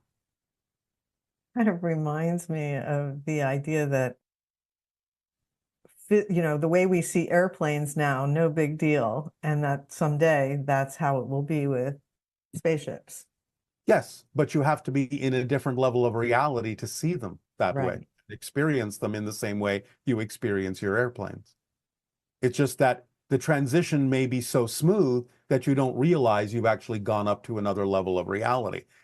As we have often reminded you, a person 300 years ago would look at you as if you're glowing with light because you're much higher in frequency than they used to be 300 years ago. But to you, it's normal, so you don't see it. But the idea of contact is going to take place in another layer of reality. There are many layers of your reality. Earth is like an onion with many dimensions wrapped around it. And therefore, there are more refined levels of physical reality and even into the lower astral than you think. So the idea vibrationally is that while it may seem as if open contact is taking place in your typical physical reality, it's not. Okay, and a lot of people ask about other star systems and planets as if other worlds or dimensions are more interesting than Earth. Since Earth is a master class and the beings that graduate from it highly advanced and evolved, would Earth be considered the most interesting planet and system to most beings not on Earth? Earth is very interesting. It doesn't have to be considered the most interesting. There are a variety of things going on out here in the cosmos that make different worlds interesting in their own right. This isn't a contest. There are certain things happening on your planet that are very interesting to many different extraterrestrial beings because of the nature of what's happening, because of the transformation and transition taking place. But that doesn't mean that there aren't other transitions and transformations taking place on other planets and other dimensions that have their own level of interest. So it's all interesting, just in different ways. But there are a lot of different races of beings observing what's happening, right? Yes. Here. Yes. And the idea that the splitting prism or this phenomenon where the splitting Earth phenomenon that you've been describing, this is like a big deal in terms of galactic stories and things like that, right? Yes, it is a very interesting, very vibrant, very active, very fascinating story. Yes, many beings are very interested in observing it and participating. Again, it doesn't mean that it's the most interesting thing going on. It's one of the most interesting things going on. We may be from Earth as our point of origin as physical beings, but what about our oversouls? Would it be fair to say that they originate from other systems or planets, or are they agnostic to the concept of origin system because they're outside of time and space? Yes, everything comes from the same source. You don't come from anywhere specifically. You come from everywhere and nowhere. You are ageless and timeless. Oversouls don't come from another system. Again, everything comes from source. Everything is source in another point of view. In your introduction to this session, you said we. Who are the we that you are referring to? Does it mean people on Essassani, or does it include all extraterrestrial beings who are interested in contacting us openly? Sometimes the we will be representative of different groups. People in my own civilization, other beings from other civilizations. It depends on who's tapping in telepathically at any given moment. So sometimes the idea of the information will translate in the plural, we, because there are many beings listening in, and that can change dynamically from moment to moment. A lot can be learned by observing how another culture socializes. On your motherships, with so many Sassani on board, do you have large social activities? If so, can you name some examples of activities that we would find illuminating about the Sassani culture? There are many social activities that take place aboard the motherships and, of course, on our planet as well. They are all driven by synchronism, people showing up at the same time with the same interests, interacting with one another in ways that serve everyone simultaneously. Some of these social activities can be something like playing a game, can be research, can be the sharing of information telepathically and experiences telepathically of what each individual may have gathered for themselves on their own adventures independently. It can be a number of different kinds of things that may be happening for those individuals who gather synchronistically to share an experience. So since Sasani beings are quasi-physical, Yes. does that mean that they are kind of transparent? Or is it that you look solid to each other, but if we were to see you, you would look sort of transparent, like a ghost? Depends. It depends. It depends on the person who's looking. It depends on the vibratory level of the person who's looking.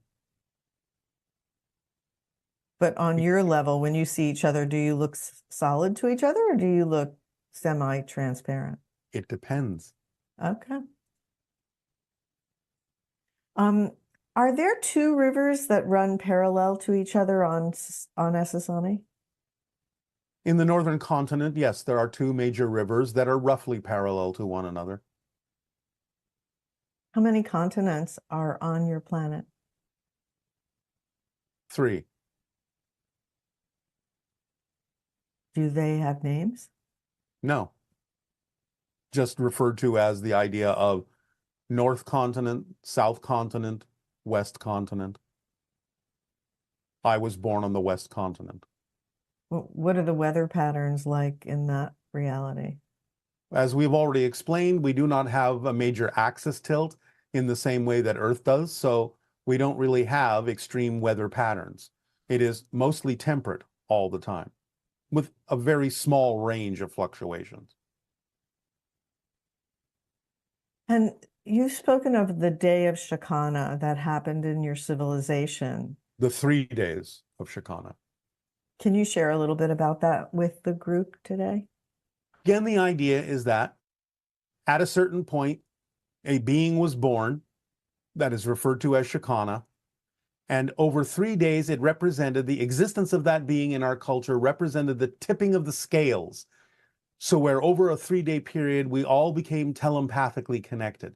We all woke up, so to speak, into our telepathic connection because that one being tipped the scales, added to the mass consensus in a certain way energetically that allowed us to wake up inside each other. And that experience of allowing us to wake up inside each other allowed us to experience over those 3 days the perspectives of every single being on our planet as if we were them, one after another or simultaneously, depending upon our capacity at that time.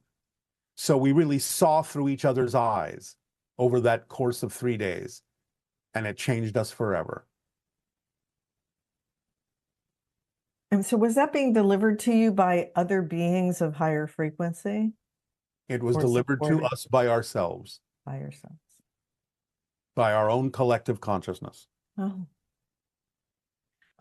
This person would like to know if your civilization or civilizations that you know of employ any type of holographic simulation rooms or devices for the purposes of entertainment, much like the holodeck on Star Trek. If so, what kind of entertainment do you like to simulate?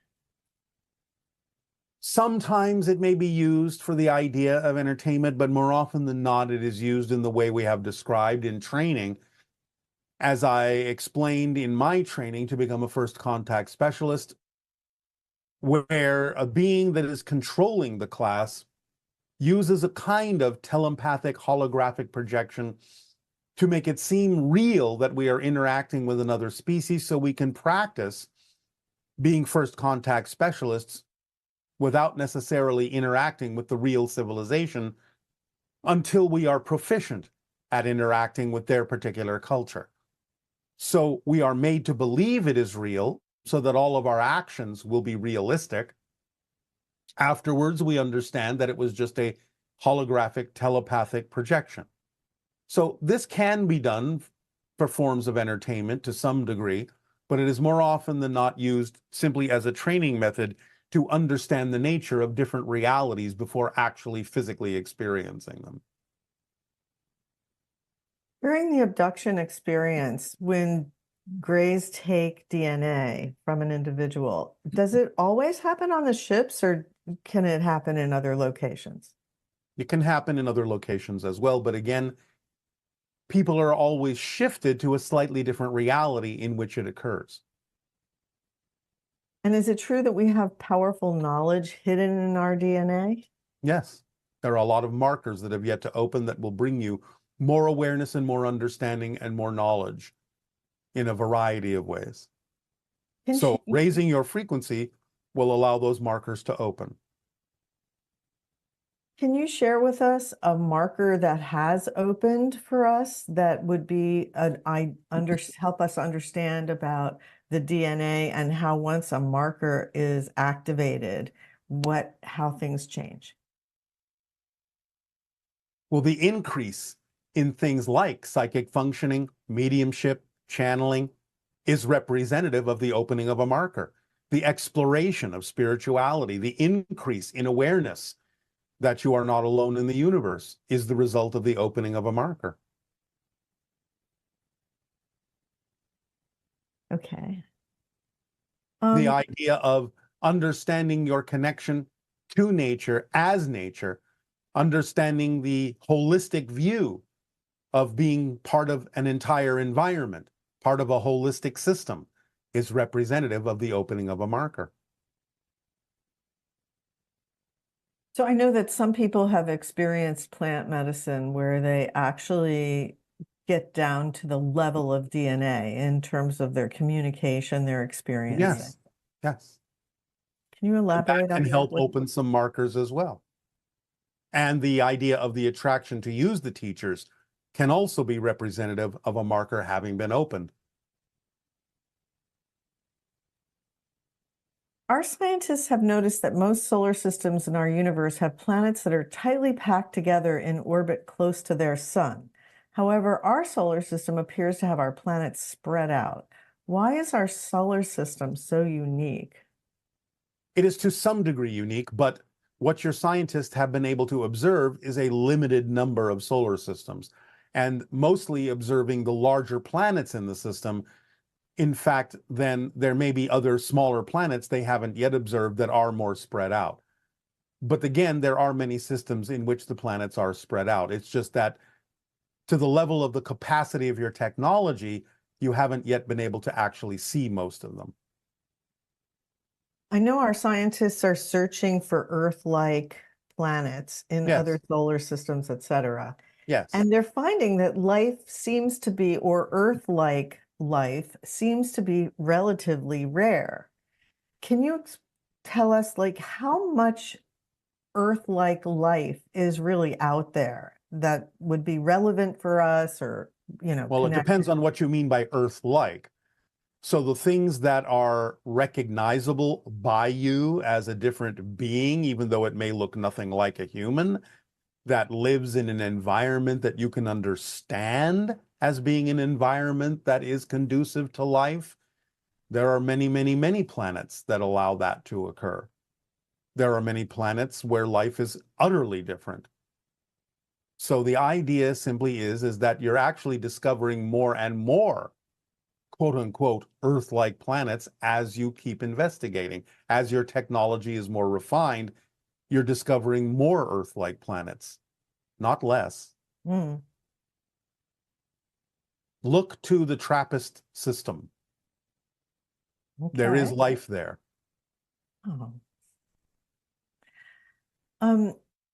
Given the frequency differences between your race and ours, how is it possible for some of these government representatives to have made contact with different alien races? Were those humans able to adjust their frequency, or what, Again, their frequencies were adjusted. That didn't take place in the reality you think it took place in. So adjustments were made so a limited amount of connection and contact could occur. Beings lowered their frequency to a certain point, but the humans were shifted into a different reality, though they may not have been aware of it.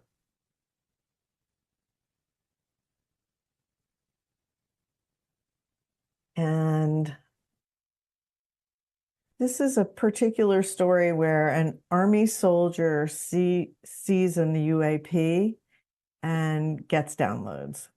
This is an active duty 20-year Army combat medic.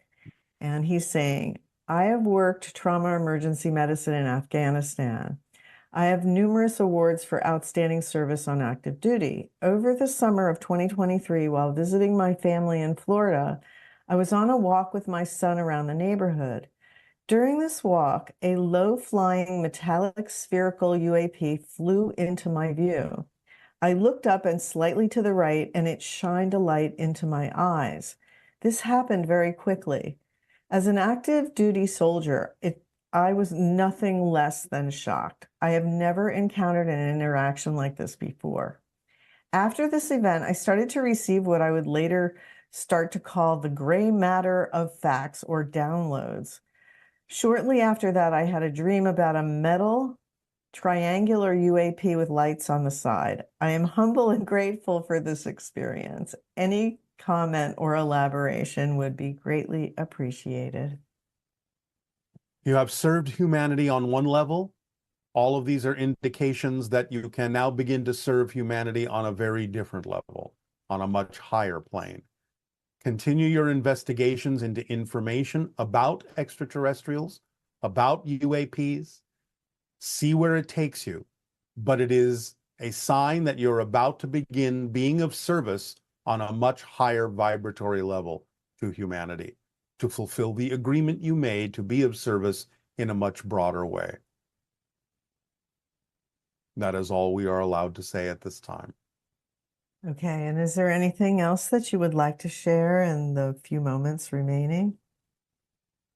Only that as you now enter your new year of 2024, we are going to begin the idea of countdown to contact year one. So we would again suggest that you prepare yourselves by continuing to be truly who you are, by learning deeper understandings of the information we have shared with you with regard to the formula, making it a clear and precise understanding in your application of it to your daily life so that you can accelerate and ascend and raise your frequency to the point where you will naturally exist on a different level of reality that is more vibrationally compatible with the idea of open contact. So beginning in this transmission now, we will begin to talk to you about preparation, but you are now heading into the idea of countdown to contact year one. You have completed 2023, which was generally the end of the eye of the needle and the beginning of the window of contact. So open yourselves up to your higher minds. Allow yourself to experience contact with more of your own consciousness, and you will find us waiting for you. But we will now begin a new process of acclimating you to the idea that there is now a countdown to contact. And we will begin with 2024 as year one. So let us prepare. Thank you, Tadeo.